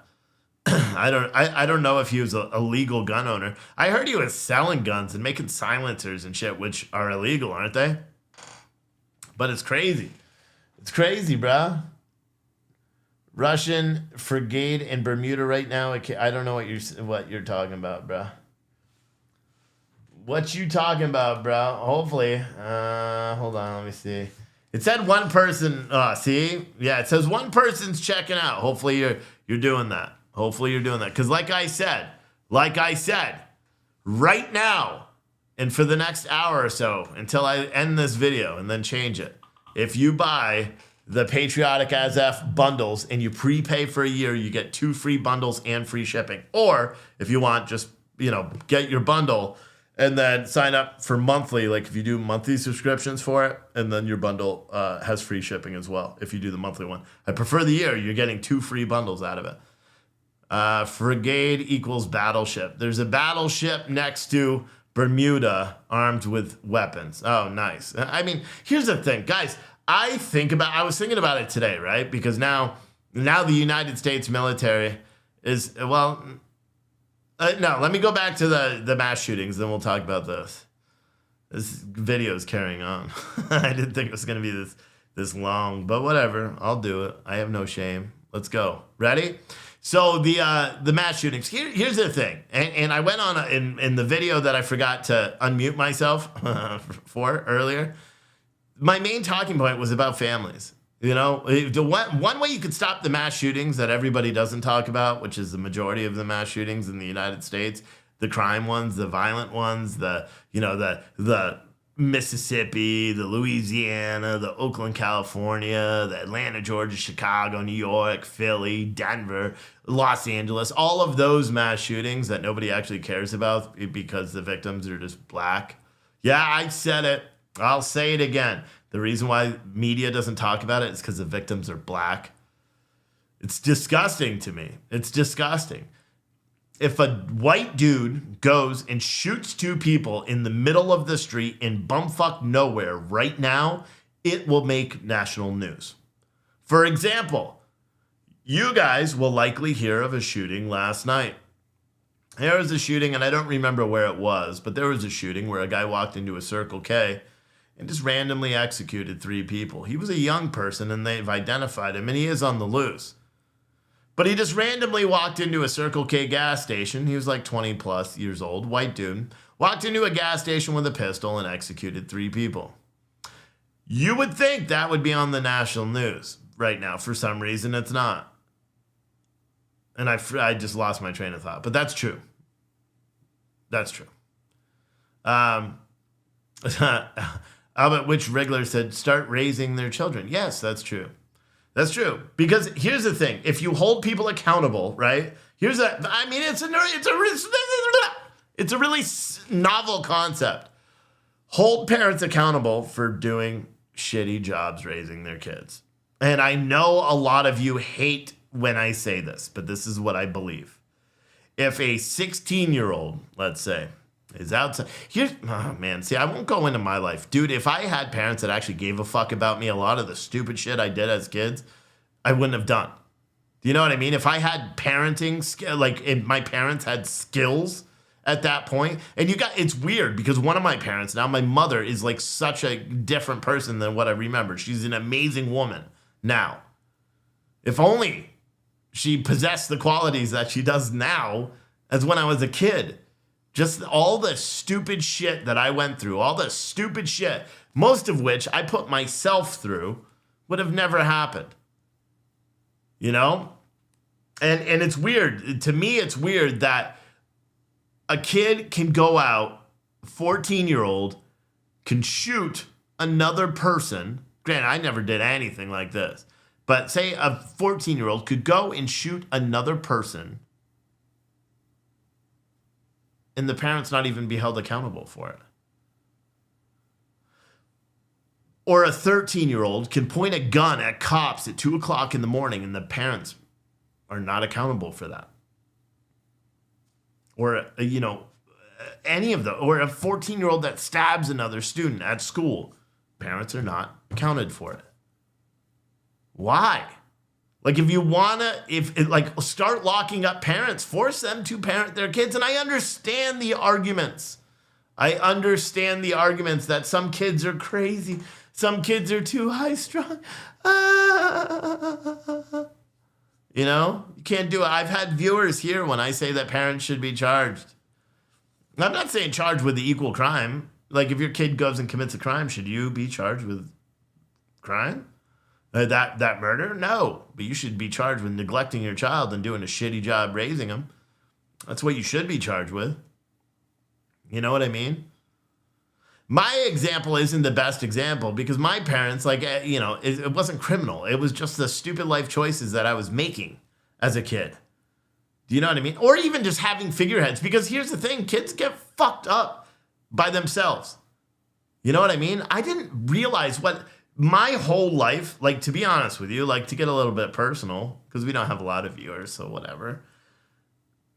My whole life was made, my existence of being a man and what I thought was manly and all that shit, that comes from television. I'll be completely honest.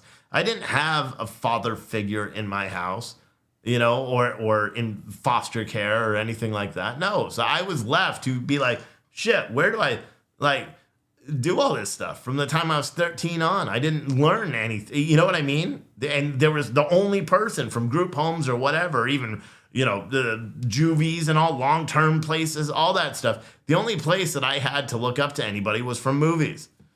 So I had flawed ideas of relationships. My wife, you guys want to hear a little sadness? My wife is my first real relationship ever. Ever. Granted, we've been together for a long ass time now, but I was 20-something, 24, 25 when we met. How old am I? I'm 38, so I was 22, 23. But do you know what I mean? I didn't know anything. I didn't have anything, and that's probably why we, clashed in the beginning, because I didn't know what you're supposed to do as a boyfriend or a husband and all my parenting. That's why I think I'm a great parent now. It's because I learned what not to do. From my parents. Do you know what I mean? And I'm not trying to be mean, but that's the truth. That's the truth, is I learned what not to do. And a lot of it was self-imposed. I made a lot of stupid decisions as a kid. A lot of it was self-imposed. And I the funniest thing to me When two of you guys are checking out. I'm like, come on, you're making my day here. Hopefully, I can't see what you're checking out with, but hopefully you guys are taking advantage of our yearly patriotic box deal right now. Patriotic as fuck bundles. But yeah, it's just weird. My personal belief is that people need to be held accountable. You know what I mean? For their kids. You know, like for example, if the dad's in jail because their kid fucks up, give the dad another year. You know what I'm saying? Like, give him another year. Your kid just committed a crime. You're doing the time. Force those people. Well, actually, that defeats the purpose, right? Because then you're keeping them out of the house longer. I don't know. It's just weird. It's weird. You know? Timothy, delete your comment, bro. Don't be disgusting in my chat. Between the Pence documents and the second angry Asian mass shooting, I've been waiting for a Steve show. Well, there you go, buddy. Yeah, it's life is just weird, man. Life is weird. You know, and there's so many things. Like the only way to solve these mass shootings, it's not to restrict guns. It's not to do any of that. The only way to solve these mass shootings, to be completely honest, is to look at what is going wrong. And I'll tell you what is going wrong. It's parents, it's households, it's the poverty. It's well, I don't even know if it's poverty anymore. Because think about it, you can make $4,000 a month by not even working. It's fucking insane. You know what I mean? Like there's this article that was being passed around online, and it was saying that the GOP was trying to remove welfare and like meat and stuff from, and that they only want canned meat and all this stuff. And I understand the utter frustration that many on the left had with that, but they're too stupid to realize that was a state level bill. But I don't know if I disagree. I'll be completely honest with you. Oh shit! One person. Who was it? You're my favorite. Let's see who this was. Who was this person? Who was this person? Kathy. Woo! Kathy just became the first ever. Dude, you're going to get all sorts of special shit from now on. That's what, you know what? I'm going to make a special VIP discount. Actually, I was going to do that already for you, Kathy. I did it for someone else too. Like the top 10 spenders on this store, I'm just going to give a discount. April, send me a Slack right now. Remind me to give you a code. I figured out finally how to do it. So now like Brad, Bruce, Desiree, they don't have to pay for anything in the store because they're investors. And now April, I could do that as the same thing. But just, guys, if you are listening, don't get flags and stuff that I have to pay a shit ton of money for. You can do the bundles if you want, or coffee. But don't do like flags, because I mean those flags cost me $145. You know, so even though I am selling them $225 plus shipping is $38 for them. Oh, and you know the damn boxes? I had to order boxes to be able to ship those flags. So anyone that did order a flag yesterday, we have 3 more by the way. The boxes alone are $10. Like holy crap, bro! Like but whatever, I'll make like $50 a flag. It's worth it. So Rocky's Woodworking, hopefully you can pick up your game because you're going to have to get more of those pretty soon. But yeah, it's, does Kathy get a song? Possibly. I don't know. Maybe she needs one. But she's the first person that bought the Patriotic ISF yearly bundle and got 2 free bundles out of that deal. That's amazing. I am going to make a special code or something. Fuck, man. That's amazing. I seriously, if 4 or 5 of you guys do that today, you change the product. Here, you want to know why? Okay. All right. You want to hear some brilliant stuff? All right. So one, I need to move this stuff over there. That doesn't cost shit. You know what I mean? I would like to just cave in and get the more expensive cable, because I would like to be able to do these videos and all that stuff. I can't do it unless I could pay this whopping cable connection fee and all that stuff over there. So that alone is like $1,400, right? So that's one of the big issues, but I'll have internet there and I have a backup plan. It just means I'm not going to be able to go live during the day. I'll just be, putting out shows, recorded or whatever until I get that all squared away. But here's the bigger issue. One, I want to start carrying supplements in our physical store. And the only reason is, so today I sat in the store because I was packaging coffee and doing all the new labels and stuff because I have, oh, it's all in my car. But I'm taking photos of the new coffee, so I had to package sample bags and all that stuff. And I was packaging it, and I decided to count. Oh, I should have posted that video too. Huge oversized load moved right through downtown Woodstock today. It was pretty cool. I haven't seen one of those in person. It was a wide ass thing. They're picking up all the lights and all that stuff right in broad daylight. It was pretty neat. Anyway, like I was saying before, I rudely interrupted myself. Also, Kim, you bought something. What did you buy? What did you buy, Kimmy? Some awake, not woke. Why did you tip or something? Did the price come out like that? Oh, you tipped $10. Thank you, Kim. I thought I had some setting wrong or something. Because the coffee, all of our coffee, no matter how many bags you order, even if you order like 4 bags of coffee, the shipping should be $5.99 flat. That's one of the things that I did. All right. What was I saying? Oh, it was a big oversized load and all that stuff that went by, which was pretty neat to see, to be completely honest with you. But when I was sitting in the window and I'm packaging all this stuff and I'm watching all these people walk by, and I realized how many people are going to the gym, because there's like a powerlifting, basement gym underneath the church that's right next to there. I don't like it because you can't curse. Sometimes when I get really worked up, I yell like, "You fucking," and it's just something that powerlifters do, or at least I do. And they have a big sign saying no curse and all that stuff. So I'm not a big fan of that.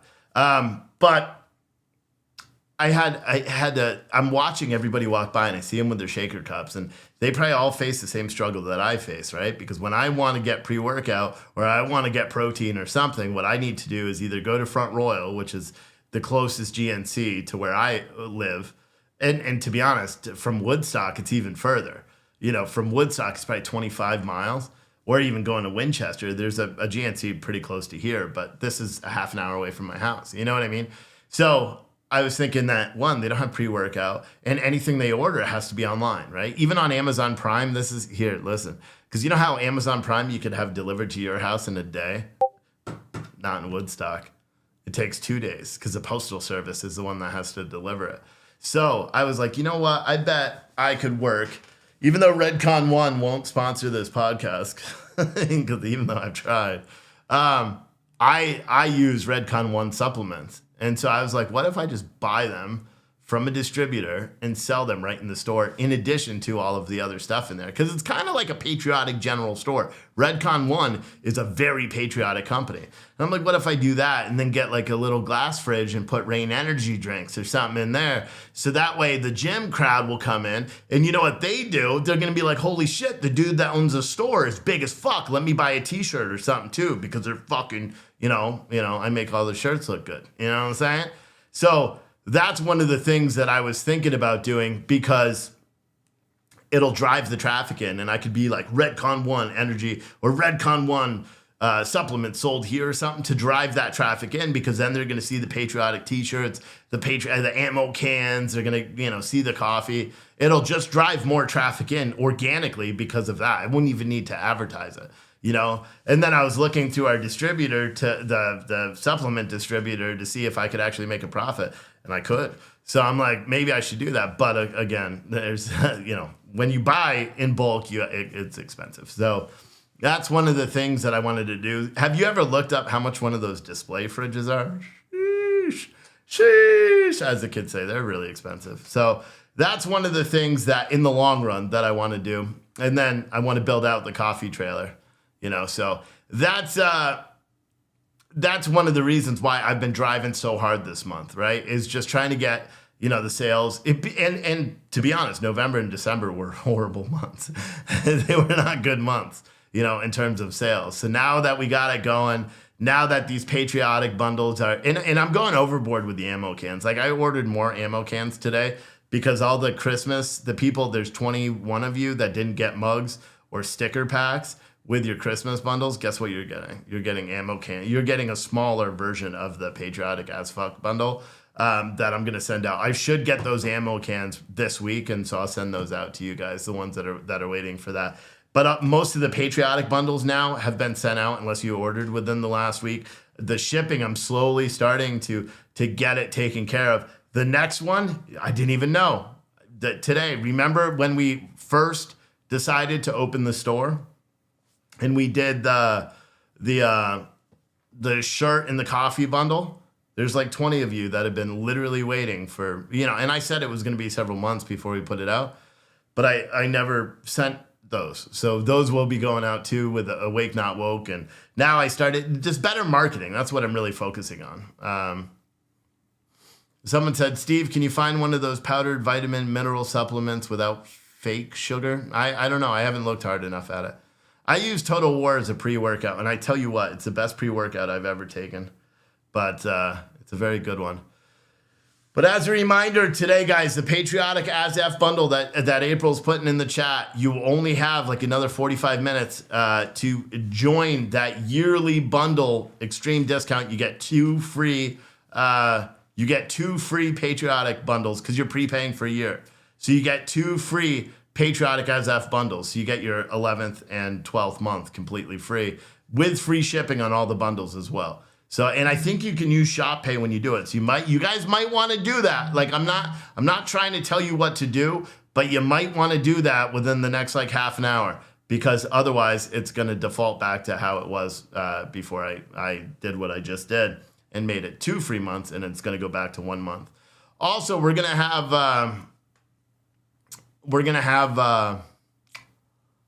what is it? Coffee subscriptions. I got to figure out how to do that, because when you guys here's a question. Here's a question. I can buy any size ammo can, 360 Steven on YouTube. I could buy any size ammo can. I'm going to do like a mega Patriotic ASF bundle with a 50 caliber, what are they called? Wide 50 caliber, like bonus. It's like a bigger box. And so like, I'm going to do one where I put more stuff in it. Cause even like raise your hand. Who got the Patriotic bundle in the ammo can? Granted, most of you guys are probably either getting it yesterday or today. It's pretty fucking dope, right? It's pretty dope. It's got a lot of stuff in there. The ammo can is dope. It's in itself. I love it. And then you get the fiery but peaceful coffee in it. You get the book that I put in. You get the hats, the patches, the stickers, the tumbler. Like it's definitely. I've come such a long way with these bundles, right? And the ammo can is like what did it. It's like it made it amazing. So I still need one person that has like the whole bundle. If you could take a really good photo of it all and send it to me, that would be super cool. Like the one with the t-shirts that you ordered online and all that stuff too.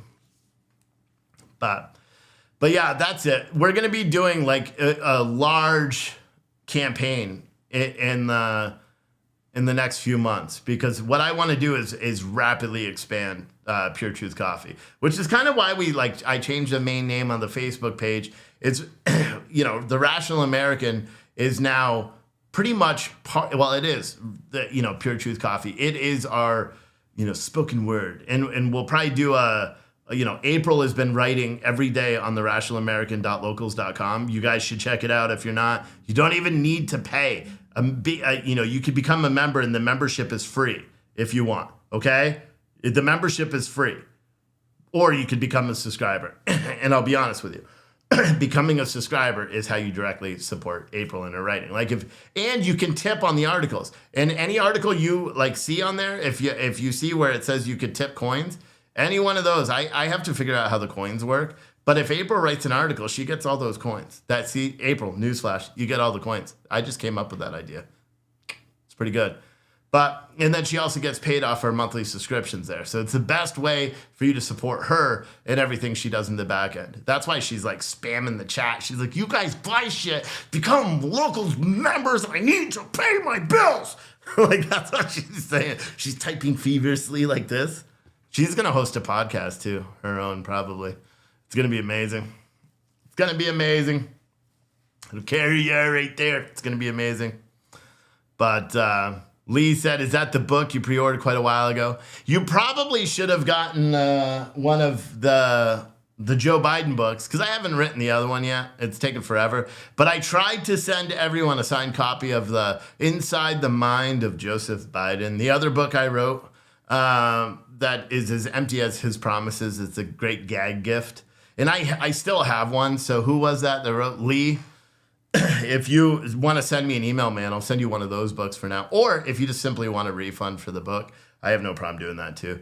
Because it has been a while. I'm still working on it. I got like 180 pages, but I've been sitting at 180 pages for like 180 days because I don't have time. You know what I mean? That's the problem. Because the first one I wrote more, but then I realized it was like an autobiography about my fucking childhood. And I'm like, you guys can't handle that shit. So I took it off. Like, have you ever read the book like a Boy Named Dave? Yeah, my childhood was kind of like that. It's pretty rough. Okay, and I didn't even get to like the foster home shit, and that's where my life really took a turn. I was still in just youth. You know what I mean? So, and like I wrote like 200 pages of that, and then I destroyed that. And I'll be honest, when I'm retired, that's what I'm gonna do. I'm gonna write a whole book about my life because I've done it a lot. You know, I've written it. You know, my whole life. That's why it's also still so fresh in my head because every couple of years I just sit down, I spend like 2 weeks, and I just write everything out. But I don't want you guys to know about that. Plus, I like talk to my family and shit now, so I'd have to do it under a pseudonym, so you guys would never know it's me. But yeah, I read those books. A boy named Dave. What was it? Like a teenager named Dave, and then a man named Dave. I read all those books. It's someone said you did read The Boy Named Dave in high school. It was a popular one. I don't think this was a book people read in high school, unless it's a different name, you know. But it was a good one. April said, never miss a notification when we go live. Download the Locals app. Join, subscribe if you can. Yeah, part of the other idea that I had for the store, once I get all this stuff moved over there, is I'm going to go on Facebook Marketplace and I'm going to buy a conference table because you know how many conference tables? For one, you know how much a conference table is brand new? It's freaking astronomically expensive, right? You know how much a conference table is on Facebook Marketplace? Not expensive at all. You just need a truck or something to go get it. It's like $100, right? So I'm gonna buy one of those, and then the room, it's hard to explain, right? And I would show you, like I seriously thought about just going and trying to like stand and not move and do a show, because if I lose the internet, then it drops. You know, hopefully right now, I see a bunch of you are on the website. Hopefully right now you're going to buy the deal that we have on the prepay 10 or 12 patriotic as F bundles, the yearly one. And, you know, use shop pay installments, do whatever you got to do. But hopefully a lot of you guys do this, because then I'm building a podcast studio. That's why I was saying with the conference table, I'm building a podcast studio in there. And I'm going to do two things. One, I'm going to try to invite as many people as I can to come in and do the show there with me, or just random interviews just about what it's like to be, you know, every day. Like maybe sports people, maybe even like high school sports or college sports or politicians. I already got one guy that's going to be running for a state level position that's been hounding me, wants to do a show, but I got to get it all set up first there. Plus he has to not be sick because I don't want to get sick. And then I want to do that, but then I'll also rent that out, and which is another income source, right? Or maybe I was thinking about renting it, or I was just thinking about just offering to let people use that, you know, when we're open, to host their own little podcast and, you know, do that kind of thing. So that's one of the things that I'm going to do, because worst case scenario, I'll use a podcast studio for myself, right? And then I'll have the office with the computer desks and all that stuff, just like this. So when I'm doing the news and the live hearings and all that stuff, and the best part about it is once I get set up and I'm fully in that store, the best part about it is I can just start, like if we're because all the hearings and all that stuff are going to be starting pretty soon in Congress, and we're not going to want to miss those, right? And I know I said I wasn't going to cover them, but what better way? Because if I'm in the store, the only thing I have to do is start it, and I could just walk away. Or I could wear a lapel mic while I'm like, oh yeah, have some free coffee, yeah. And then I could be like yelling at what I'm hearing. You know what I mean? There's all different things. So I can actually work there because I'm not running between 3 different locations. You know what I mean? So it's kind of an interesting idea. Plus, I do have a camera that's gonna show the store from the upper corner, and I'll be able to bring that feed in randomly, because it's always going to be going and recording. But I see you guys in the car. It's like I'm like, please buy it.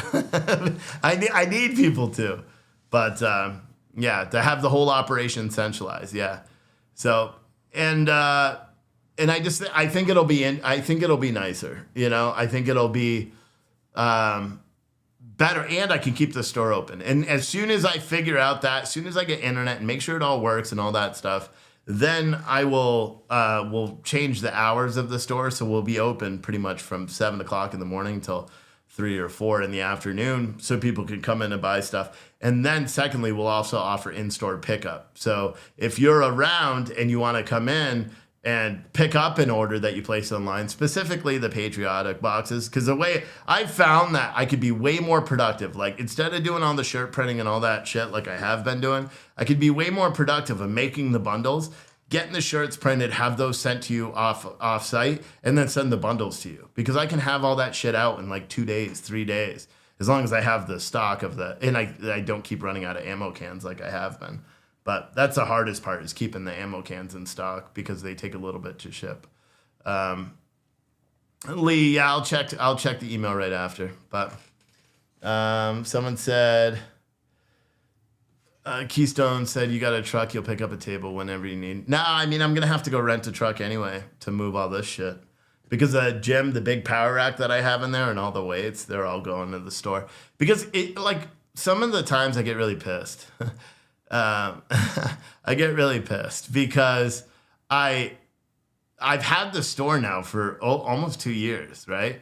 And the store was set up, but I was never able to visualize how to set it up properly so it works.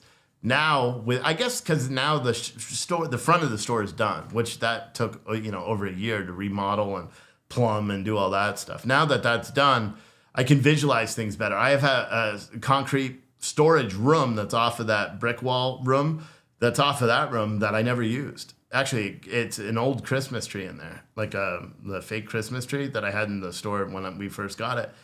That's empty. And I was like, why? I was like, I don't know what I'm going to use. I thought maybe a coffee room, but it does get a little hot in the winter or summer. Guess what? I was thinking about the power racks and all that, and I was going to move the power rack I always use over to this side, set it up, and just tear the other one down and sell it.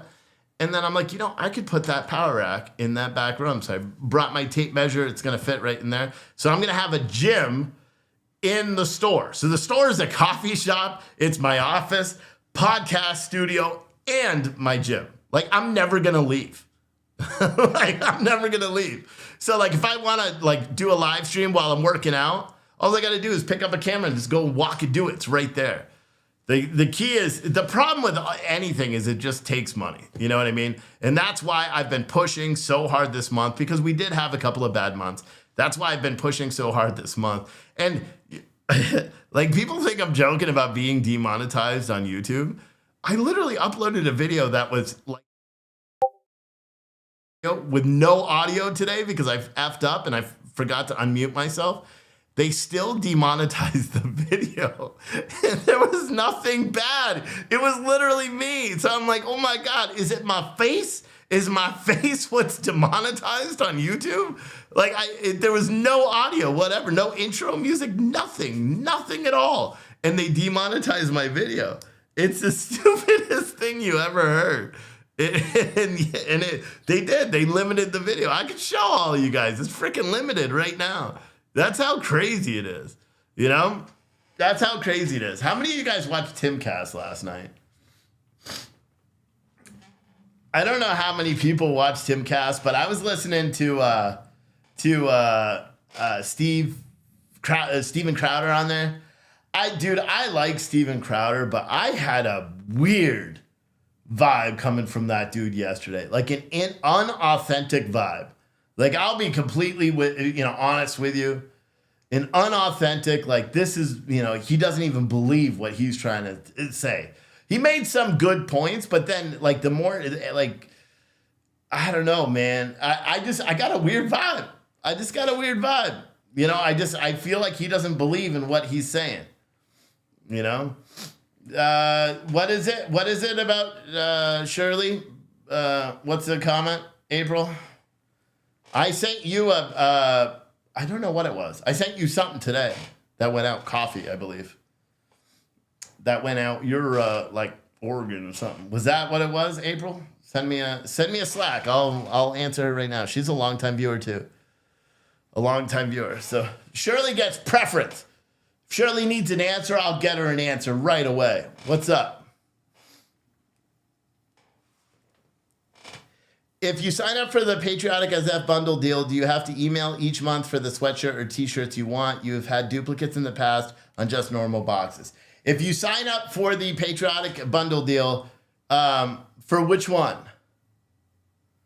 For the monthly one, if you sign up for the monthly one every month, like when it renews, basically I'll say, do you have a preference in t-shirts? So April, maybe that'll be your new job. Maybe I'll give her that gig as well.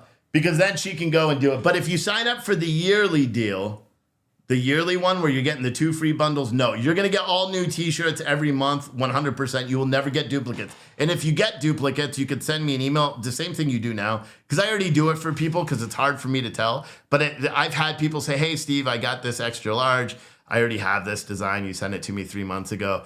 Can I have another one? And I'm like, sure. And I just sent him another one. It's like someone that got the wrong sweatshirt the other day. Not because of me. The printer fucked it up and gave him the wrong sweatshirt. And so I sent them the right one. They're like, what do you want me to do with the other one? I'm like, wear it proudly. Like, what am I going to do? I'm not taking it back. But I have no problem. If you get a duplicate shirt ever in one of the boxes, because it's hard because I had so many designs that I had to burn through.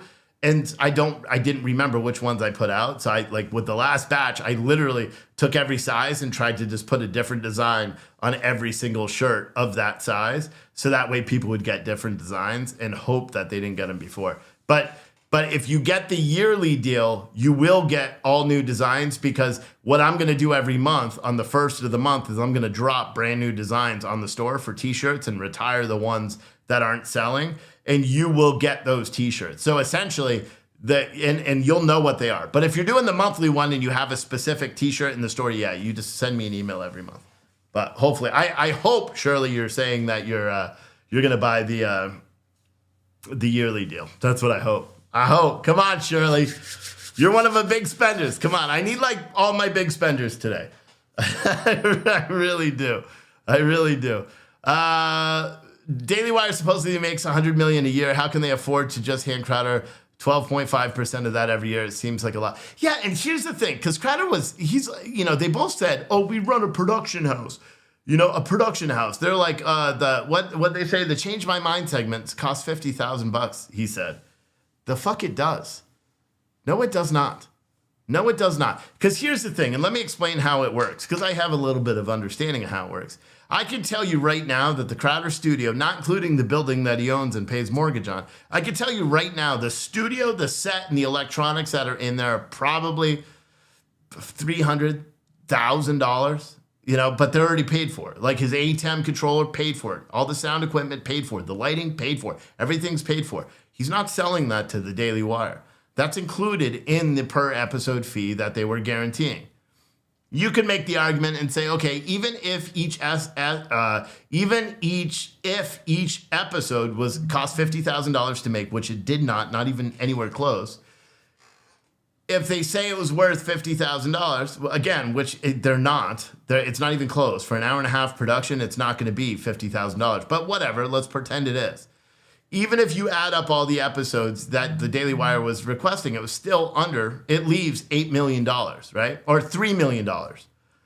He has a staff of 30 or a staff of 25. I think when I did the calculation of a staff of 25, that means that every single employee for $12.5 million not to be enough, it means that you are truly spending $50,000 an episode, which we all know you're not. Anyone who works in the industry knows you're not. And then second from that, it means that your payroll is not included in that either. Because if you have 25 people all working, you would have to pay them over $100,000 a year each in order to even come close to that $12.5 million per year budget.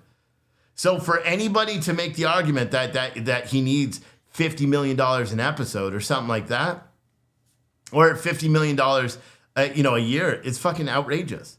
It's outrageous. Especially, and while he could make the argument that he's worth 20 or 25 mil, which is the number that I suggested, because of his existing, subscriber base. Because that is the business. Those are considered assets because you have those people. And a good portion, certainly not 300,000 of them, but a good portion, let's say maybe 15,000, 20,000 people are automatically, the day you launch, going to do it. And then you're going to have more and more. You're going to see hundreds and hundreds and hundreds of new signups every single episode that you do. So you can make an argument that Daily Wire should have countered that offer at, $25, $30 million if the only thing they were looking for was subscribers. And there was some, like what I would have done, like say I was the Daily Wire, right? And say, listen, you don't want all this stuff. You don't want our social media side on there. I get it, because I understand your concept. I understand what you're trying to do. This is what we'll do. We'll start you at $12.5 million for the first year. And if you don't bring in the subscribers to at least cover that salary, you're done. And we have an out in the contract. However, if you do bring in the subscribers, then then you hit milestones of subscribers to total. So like if you hit $20 million worth of revenue for subscribers, then we bump you up to $17 million per year. If you hit $25 million in annual subscriptions, then we bump you up to $25 million a year. Do you know what I mean? Like, so they could have did it that way, but the way the Daily Wire was looking at the contract is in order for them to guarantee that they're going to get their money back from the show, and this is a far cry, they would need to sell advertising on the platform.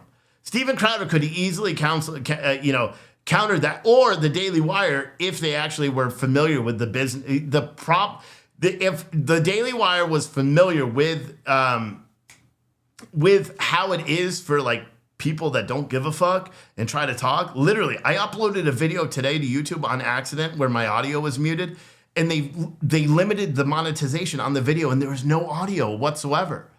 They do it. They don't follow their own standards. Daily Wire doesn't do that. He doesn't experience that, or they don't experience that. They don't know what that means. They're not used to it. They're not used to censorship or being censored. They're just not. And so what I would say is that they both missed an opportunity. Like the phone recording is just bullshit, right? And to be honest, Steven Crowder, knowing the business, or maybe he doesn't, because he kept saying he doesn't know anything about business, right? He doesn't know anything about business. But if the Gerard guy, the other guy that's always on the show, if he knew anything about business, he would have said, listen, this is how you fix this. This is how you fix this whole thing right now. I'll tell you how you do it. Just like I just said. You remove the social media, or if they boycott advertisers, because they're going to do it. You already know they're going to do it. They're going to boycott advertisers. They're going to, flag them on social media, whatever. If you want to do that, for one, I would never license the merch. If I would say, sure, you want to put merch out there, fine. Anything, I get 15% across the board of merch. That would be my deal breaker right now. Like if I was Steven Crowder, right? And I was running Mug Club, and Daily Wire said, hey, Steve, someone else bought a bundle. Woo-woo! Someone else bought a bundle. Who else? We need 2 more. 3 more. Actually, 3 more people to buy the Patriotic As Of yearly bundle right now. Come on, guys. Make my fucking day. Like, make my fucking day. Please. Woo! You guys fucking rock. Yeah. Come on. 2 more. 2 more. 2 more. Who was that? Let me give you a special shout out right there. Who was that? And then I'll go back to that conversation. Who was that? Shirley. Woo! Shirley and Thelma are tell you what I'm going to do. I'm going to also add, you guys will get a 20% off every single, remind me, April, remind me. I will give them a 20% off for life too. A special codes just for them. For doing that. Woo! Look at the hand wag. Look at that hand wag right there. Fuck yeah. Thank you guys. Now we just need 2 more. And I'll do that deal for anyone else. You get 2 free bundles if you prepay for a year. Plus I'll give you 20% off for life with your own specific special code. but you can't use it with any other discounts. It won't work. But, for any of you, if you order coffee, 20% off. You order anything, 20% off. Hell yeah. Hell yeah. Hell yeah. All right. So anyway, like I was saying before I really interrupted myself with pure excitement. All right. All right. Listen. Alexis on Fire and Billy Talent playing in London. Fuck. Yeah, you need to have pass. Damn, really? Alexis on Fire is back together. Is it the same guy singing? What makes a man fun in my life? You know that song? That's not by Alexis on Fire. That's by the guy from Alexis on Fire that sang somewhere else. What the hell's his name? Anyway, okay. So what was I? See, I'm gonna make this video with the Steven Crowder stuff, but I'm going to I'm gonna cut everything else. I'm gonna edit this to its own video. Now, damn. Now, see, I can't go to London though, bro. I'm not gonna get the COVID vaccine just to go see Alexis on Fire and Billy Talent. I like both of those fucking bands. My wife hates Billy Talent. I've never seen. Well, I saw Alexis on Fire in California, but I've never seen Billy Talent. That would be a show. That would be a show. That's Billy Talent is. I like him. Anyway, he's a Dallas Green. There you go, Dallas Green. He's a very talented guy. He's the one that sings high in Alexis on Fire. Someone said you don't need it. Virginia Realtor, you don't need it to go to London. All right, so Virginia Realtor, you sell a bunch of houses, trips on you, okay? Trips on you, trips on Virginia Realtor. All right, let me go. Oh, just a negative test? Whatever, I'll deal with the test. All right, listen, so back to the Crowder stuff.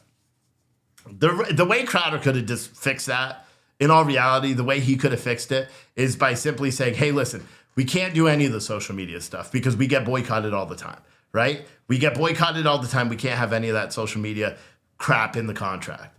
It's just straight up. We get strikes all the time. We get censored on social media. There's always calls to have us removed from platforms based on our guests or being authentic. So we're not going to do that. And Daily Wire could have countered and said, okay, just like I said, the Daily Wire could have, if they actually wanted to make a deal, and this isn't a ploy to divide conservatives. You know what I mean? Because that's partly what I think too, is this was a ploy and it was bad.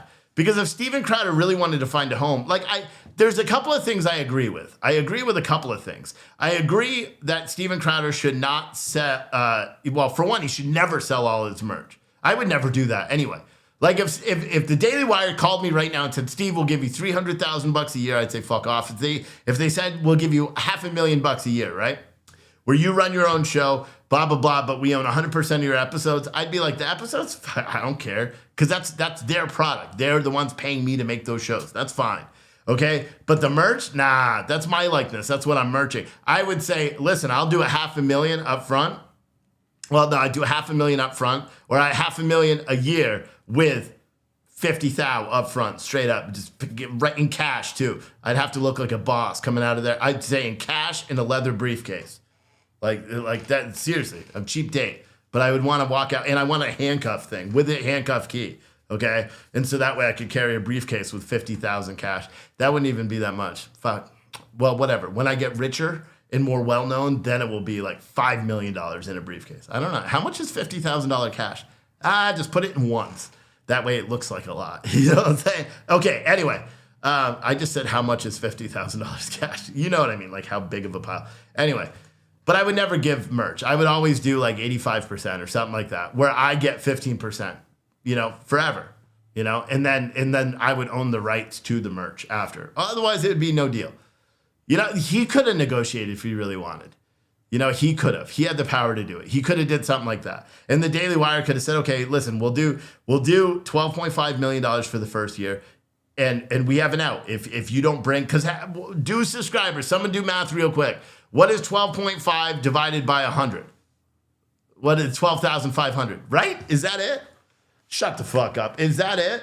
12,500?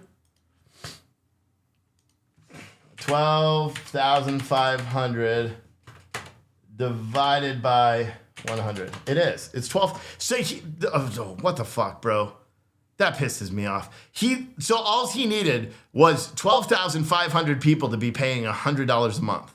Steven Crowder could literally do that while sitting down. Like literally the easiest fucking thing he could of getting people to go and subscribe for 100,000. That number would be attained within the first day. The first day. So if Steven Crowder had any actual business sense, he would have said like, okay, listen, this is what we do. Or the Daily Wire says, this is what we do. If they wanted to make a really good deal, this is what we would do. We will give you $12.5 million a year, right? It's going to cover your production costs. And then that covers 12,500 monthly or yearly subscriptions, whatever, $100 a month. That's what it covers, right? Anything over, we do a 20% split. So if they get another, 12.5, thousand subscribers, then Steven Crowder makes more money and more and more. And the Daily Wire also makes more money because then they don't need to worry about advertising. They don't need to worry about any of that. And at that point, you could free up all his merch and all that shit too. You could free up all his merch and then do a 50-50 split on the revenue for merch. There's so much more that they could have done if they wanted to. And that's why I don't think they wanted to do it. The Daily Wire, and I get that having Crowder on would be a gamble. One, it's going to bring a lot of subscribers over. I didn't realize that they're haggling over 12,000 essentially subscribers. How much is the Daily Wire per month? How much is the Daily Wire per month? Someone said Virginia Realtor, $1, 110 pounds in $100 bills is $50,000. Well, I could do that easy. But I could carry that like right over my shoulder. Like a continental soldier, yo. Let me put it back up here so I could see if we have anybody else that signs up for this thing right now. I can't tell if that's another person that did it. But I'm waiting. We'll see if another person does it. Someone said $7 to $13. That's what it is. 7 to 13 per month for the Daily Wire, depending on what tier you get. Gotcha. All right, so roughly $100 a month. So there's no fucking way. There's no way that they didn't deliberately do this. That's all I could say. There's no freaking way that this isn't deliberately done, if not even orchestrated by both the Daily Wire and Steven Crowder. Or they're just both horrible at business. Horrible at business. Because the Daily Wire could easily make their money back at $100 a month subscriptions or $100 a year subscriptions for Mug Club. You create your own little mug club only for Steven Crowder's people. You give them their own discount, $100 a year. Sign up right now.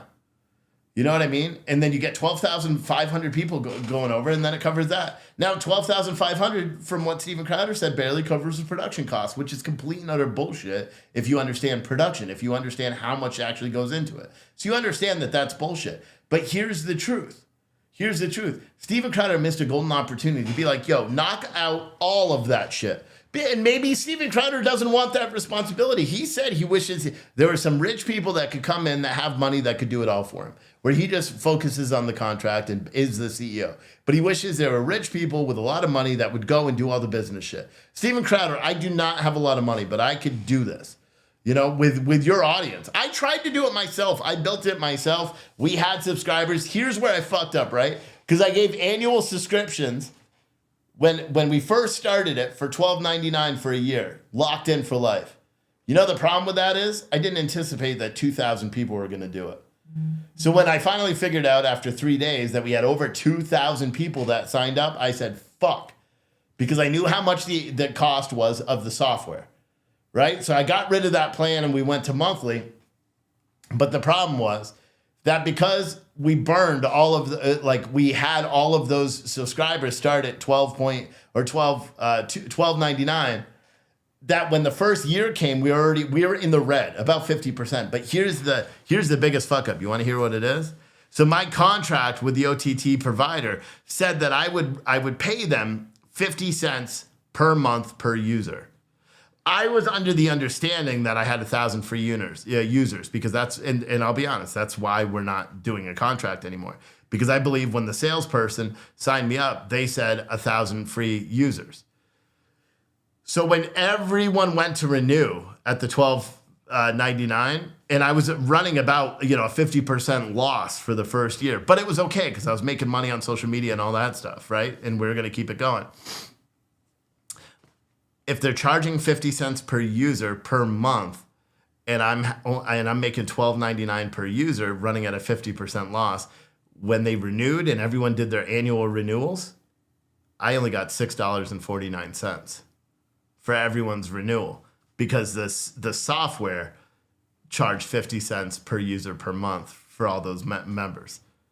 So instead of me running at a 50% loss, we started running at a 75% loss.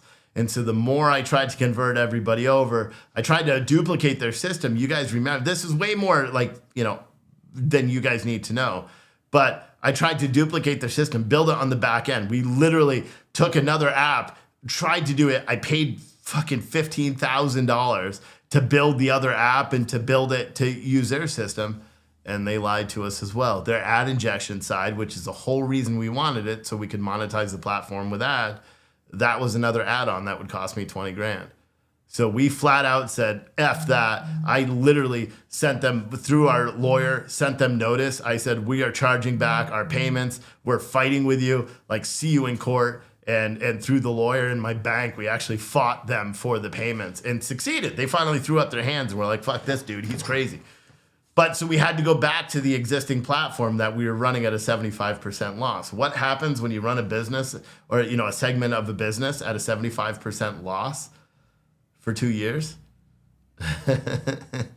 That's what happened to our online streaming platform.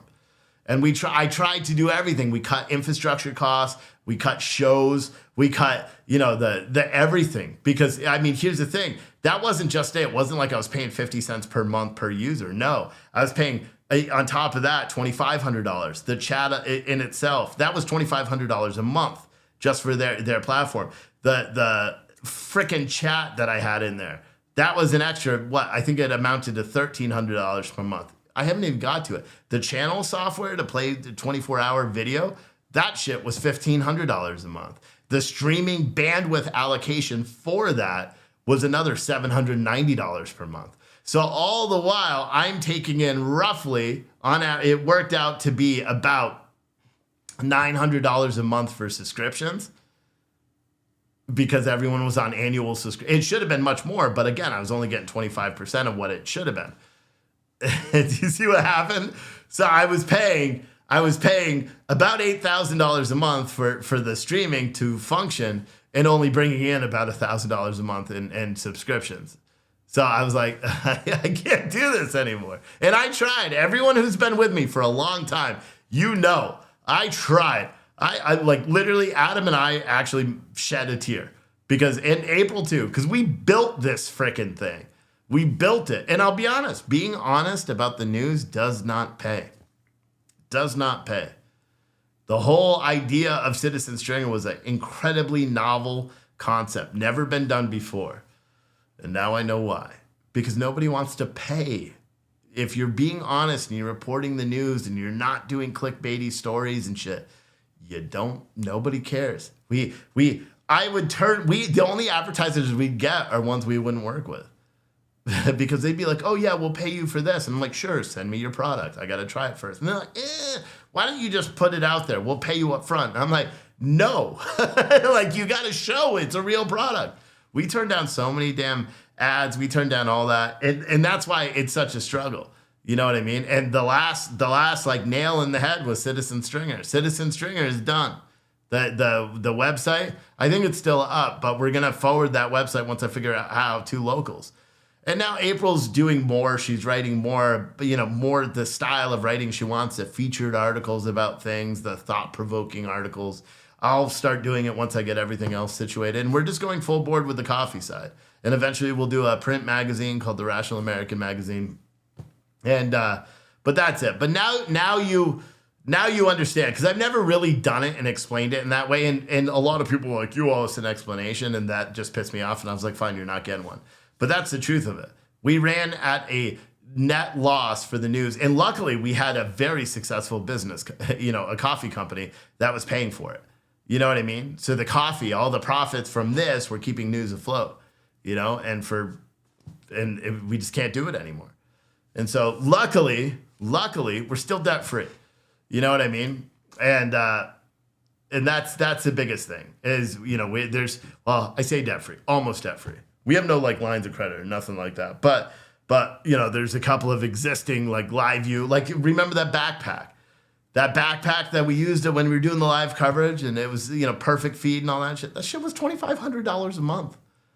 $2,500 a month, just to be able to do the news. So you wonder why the Daily Wire has to run ads all the time? It's because they need to be able to pay for it. Yeah, sure, they may be making $100 million in subscriptions, but they're all the infrastructure, just the infrastructure to host all the shows that they're doing. We're not talking about people or talent or anything, just the infrastructure to produce or to host those videos, the videos that they have on the Daily Wire, the back end streaming, like the Netflix of it all. Do you know how much that software in itself costs? They're in the millions a month for bandwidth allocation, for all of that. Millions. That's like Blaze TV. Millions and millions of dollars a month.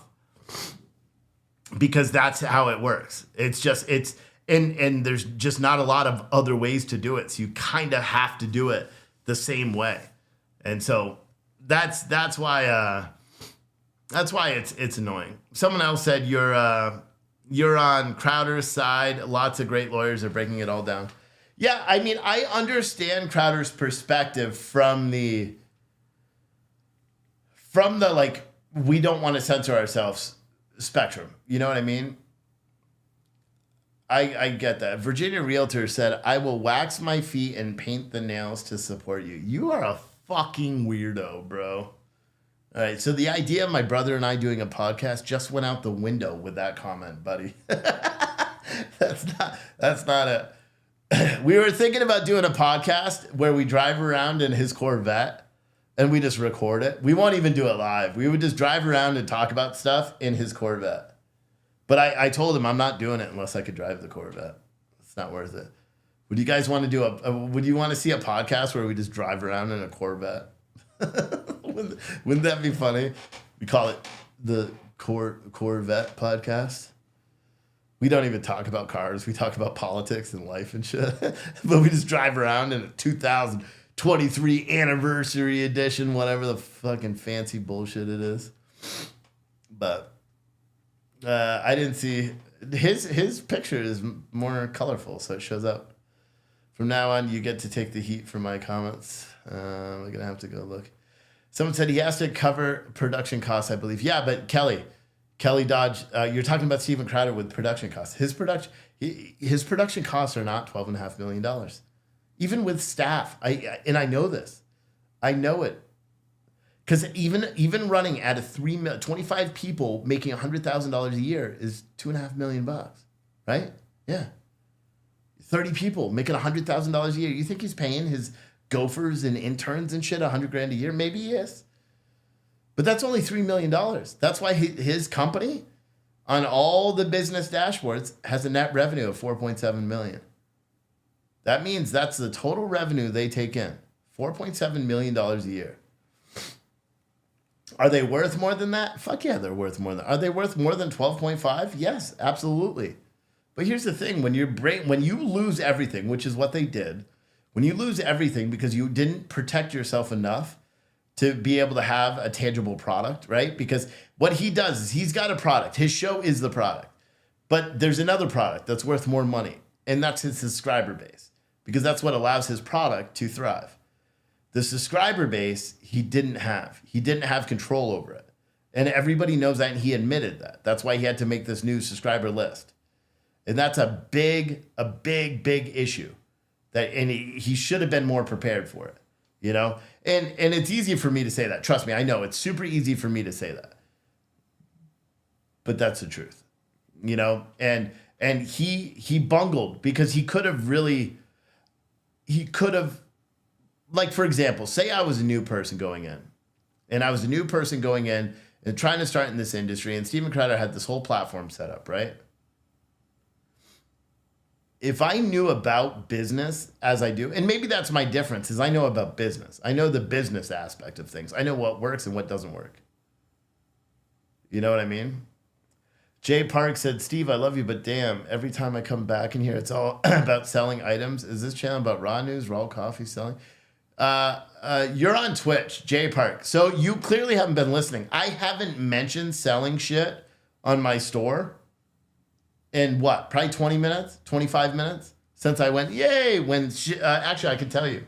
I'll tell you exactly when the last time I talked about anything on my store was. April, go over to Twitch, by the way, please, if you can. So the last time I went on my store, watch, I'll tell you what time, because I could tell by the order. Which was, what time is it right now?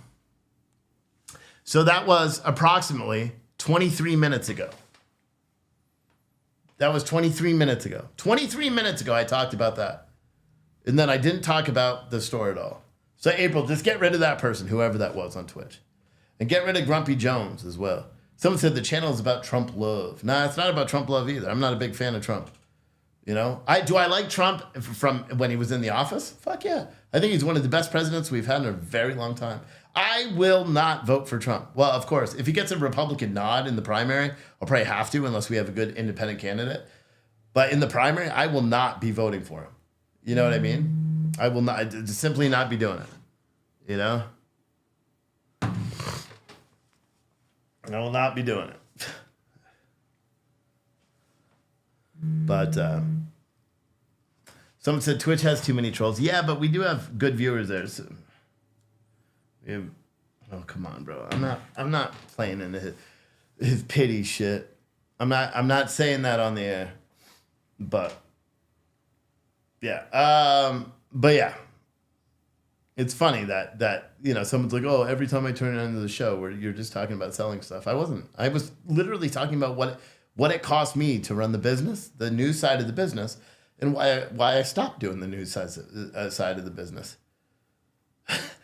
So I'm very curious as to how they got me doing sales out of it. Oh, by saying we're lucky we have the sales because that pays for everything. Sales did. The sales paid, you know, I'm not going to go with, well, I'm not even saying that. The sales made it possible so someone could finish school. Okay? You know, me pushing coffee sales and doing all that, it made it possible for people to be, you know, not me, other people, from me paying them, you know? The worst day of my life was when I had to say I can't do it anymore. All right? So if I have to push our sales, I'm sorry if it annoys some of you guys, but I have to. Okay? We don't have, you know, advertising, you know? We have Spartan and Just CBD and stuff like that, but damn, bro. Someone said, dang, we just had a shooting at the Olive Garden in Ohio. Someone said, I don't think they would let Trump win. Yeah, I don't. It would be awful because anything he tries to do, it would be overshadowed by everything else. I was really hoping he wasn't going to run for president. I really was. I was really hoping he wasn't going to run for president and he would keep doing what he's doing behind the scenes. And get better at it and stop being so political and actually give a fuck about our country. Because I think his downfall and the way he lost me and the way he lost a lot of people, is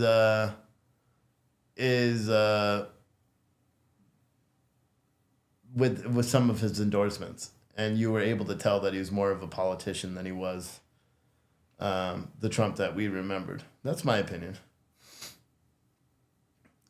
But yeah, that's it. So anyway, you know, just just for the guy that we already took off on Twitch, I will, for a third time now, talk about our sales. Yeah, and I'm sorry. Oh, maybe he's talking about because I celebrated when Shirley bought the yearly bundle deal. Maybe he's talking about that because I celebrated with that. Like I shouldn't celebrate when someone buys $1,200 worth of merch from our store. That's fucking incredible. It's incredible for us as a company, but it's also incredible for what I'm trying to do. It's going to allow me to make the content even better. A big shout out again to Shirley and Thelma, or Kathy. Sorry. What you guys are going to have to do too, when I send you, actually, I'll just send you. Yeah. I won't tell you what it is, but it'll be super obvious. The code, because if I tell you now, everyone's gonna use it. But yeah, it's a crazy time. But yeah, if you guys, anyone else wants to, I will leave it that way until 5 o'clock today. If you sign up for our patriotic as fuck bundle, the yearly subscription, we will give 2 free bundles plus free shipping. If you sign up for the regular monthly one, you'll see there's a monthly subscription. If you sign up for that, it automatically will give you free shipping. If you just buy one time, you have to pay the shipping. But if you sign up for the yearly plan, which is where you pay up front, you will get 2 free bundles and I'll do it till 5:30. Okay, from now until 5:30. After that, it's just the one. You buy 11 bundles up front, you get one for completely free, and then free shipping on all those bundles as well. And if you do have it, like for Shirley and Kathy right now, if you do have a particular one, because like I will make sure for both of yours that you do not have any, because you both order all the time, so you probably already have a bundle that hasn't been sent yet. So trust me, I'll make sure you don't get duplicate shirts and all that stuff. Or if I release a new shirt or a new hoodie and you want it as part of your bundle for the upcoming month, you are Teamwork VIPs. makes the dream work. Teamwork makes the dream work. Hell yeah, Kev. But you guys are like VIPs. So you just send April a message and she will literally slack the shit out of me until I acknowledge it. But yeah, anyone who wants to take advantage of that deal, plus, so if you sign up for the yearly Patriotic SF bundle, right, it works out to be $1249.92 total, right? If you sign up for that deal, you get 2 free bundles, which is your 11th and 12th month free completely. You get free shipping on all bundles, plus you're going to get a special code that'll entitle you to 20% off in our store forever. Like Joe Biden said, forever. Like straight up. And I'll send you those codes either today or tomorrow, Shirley and Kathy, and whoever else does it. But that's only good for the next, the 20% off code you'll have forever. I'll do that even when we do one bundle. But if you want 2 free bundles, that's a sale of $250. It's a $250 discount. Go right now between now and 5:30, and we will go from there. And guys, you can use Shop Pay. Like I'm doing this so I can raise rapid funds because we have to. You are doing this because you want to support our channel. And secondly, because these patriotic bundles that come in the ammo cans now are the dopest freaking things you've ever seen in your life. All right? So I will see all of you guys tomorrow. Like I said, you'll see if I don't do any updates during the day, it's because I'm moving all this shit over to the next store. Because I still think I'm going to be moving this stuff over there. I may not have the best internet. So like I won't be able to do like the different split screens because I don't think I'll have enough internet to do it all at once, and I don't want to screw it up until I get it all set up. So at any rate, let me go. I will see you guys all. Let me see if anyone is on this thing. Maybe a couple of you guys are gonna do it. Who's gonna do it? Who's gonna be the next one? I'll give you guys a big shout out tomorrow if you do it. Someone said it was cool to see me so excited with As Fuck bundles. Should I just stay live? Is anyone else going to do it? Should I just stay live until... If someone else is going to do it, let me know. And one person's checking out, but I think one person's been checking out for a long time. We'll see if they do it, and then we'll go. Do you have any update with the shooting, Martha, in Ohio? Let me see. Let me see on Twitter if it shows up. Twitter... See, I like it when there's not a lot of people watching because it's the people that are here all the time. It's the people that want to be here. You know what I mean? It's kind of nice when you're shadow banned and only because like everyone that's in the chat right now, you're the ones that just watch the show. You're the ones that are here. Olive. Let me see. Riverside Mall, Olive Garden. Police are still looking. Oh no, that's old. What the hell? There's a shooting at Olive Garden in my city. I guess there was a shooting at other Olive Gardens in Orlando and Kentucky. What? This was 22 minutes ago by somebody. Is this you? No, it's not you. Oh, it's a pro BLM person. They got BLM in their fucking thing. That's definitely not you. Someone just said, they don't even say where they are. But breaking news, there's a police presence in the Olive Garden in Miller Lane. Is that where it is? Butler Township, Ohio. Yeah, 3 shot. Oh, Yakima, Washington. That was the one where the guy killed him. He walked into the Circle K and executed 3 people. He's still on the loose too, I believe. Yeah, there's nothing in this article. It just says crews are on the scene of the Olive Garden 6700 block of Miller Lane in Butler Township, Ohio. Incident is under active investigation. No other information could be shared by police. Details on any injuries was not known. So no information. But yeah, we'll have to wait and see what is transpiring with that. Well, so we had another order, but it wasn't a bundle. It was, which is still good. All right, I'm not trying to shit on. Let's see who that was. Where's my screen? Who was this one? Connie.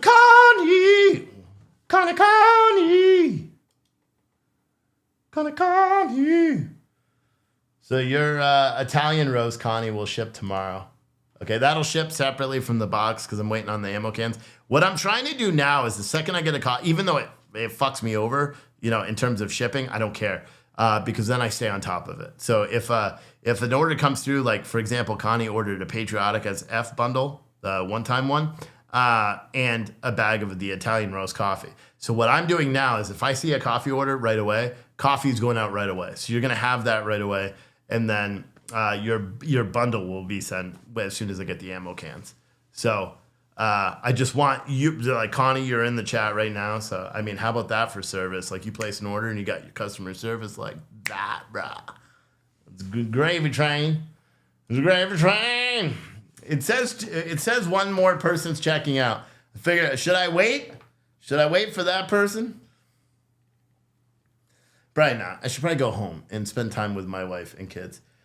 I'll be honest, I really enjoy doing shows earlier in the day because I get to hang out. Like last night, we didn't do anything together. Like I'm dead ass. I'm dead ass. My wife she's like, I'm gonna go to the bedroom and read. And I'm like, lame. but and I was on the couch watching TV. And then she's like, will you let the bunny out? And I said, absolutely not. I'll go to bed and you can read out here with the bunny, right? Because the bunny just keeps trying to jump on the bed and it's really annoying. And then my one kid that's grounded, the younger boy is grounded right now. Because he snuck his Nintendo Switch to school after his mom told him no. So he's grounded till Friday. And so he had to do like extra shit to be able to watch TV last night. Which is a bunch of like homework. My wife's a teacher, so what she make the kids do when they're grounded if they want their privileges back, she makes them do schoolwork. She assigns them schoolwork. And then my older boy is grounded because his teacher didn't do a good job. When he was sick, he had an assignment that he didn't turn, or he submitted, but he didn't turn it in. So she didn't grade it, and so he's failing one class because there was just the one thing. The semester just started. So even though he submitted and he proved to us that he finished it, but he never submitted it. And that's why it was shown a non-complete, which is an F. So he was grounded for the night too, until hopefully he fixed it. Otherwise, he wasn't really grounded. He just wasn't allowed to play video games. But see, that's how we parent. We are strict as shit. You know what I mean? That kid is in all advanced courses. You know what I mean? So he's probably gonna, like, just like me, he'll probably graduate when he's 17, when he's a junior. He'll probably graduate early because he'll have high school credit going into high school. And then if we can sign him up for college classes when he's a freshman, we will. Otherwise, when he's a sophomore, he'll be graduating with an associate's degree as well. That's the plan because it'll save me money. Do you know what I'm saying? You know what I'm saying? And he's smart. He's too damn smart for his own good. So he's going to, the guidance counselor, apparently they assessed him on his business class and he's got my business acumen apparently. So they want to bump him to a high school business class for his 8th grade year because he's in an advanced business class now. And so now next year they want to bump him to like an AP, which he gets high school credit for that. And then he gets high school credit for Spanish. So yeah, it's pretty good. It's pretty good. But All right, I think I'm gonna go because I'm. My son has martial arts tonight, so I may be too late. I may not even get to see my wife or kids. But I'm not doing a show tonight because I'm just gonna hang out at home. But I want to give a shout out to Kathy, to Kim, to Pamela, to Shirley, to Connie, and to Kev. You guys all directly supported the show today, and I appreciate that. All Kim, Pamela, Connie, Shirley, and Kathy all did it via buying something from the store. And then Kev, I believe you're the super chat that I saw. So I appreciate all of you guys for your continued support of this channel, and the continued support of this company, and the continued support of yours truly. And I really appreciate it. And I will see all of you guys tomorrow at some point. It may be during the day or it may not. There's a hearing I think we're going to cover. It's a Russia hearing with the new Congress. That's on Thursday. Fuck, I hope a couple more of you guys buy these bundles so I can do the internet, because I would like to be able to stream the hearings so I can yell, so we can all yell together. You never know. One person's still checking out. Who will do it? April's going to put it in the chat again one more time. Because you guys got till 5:30 if you want that bundle where you get 20% off for life on everything site-wide, plus you get 2 free Patriot boxes, plus you get free shipping. You could do that now. And remember, you can use Shop Pay and break up those payments. Anyway, guys, I will see you tomorrow.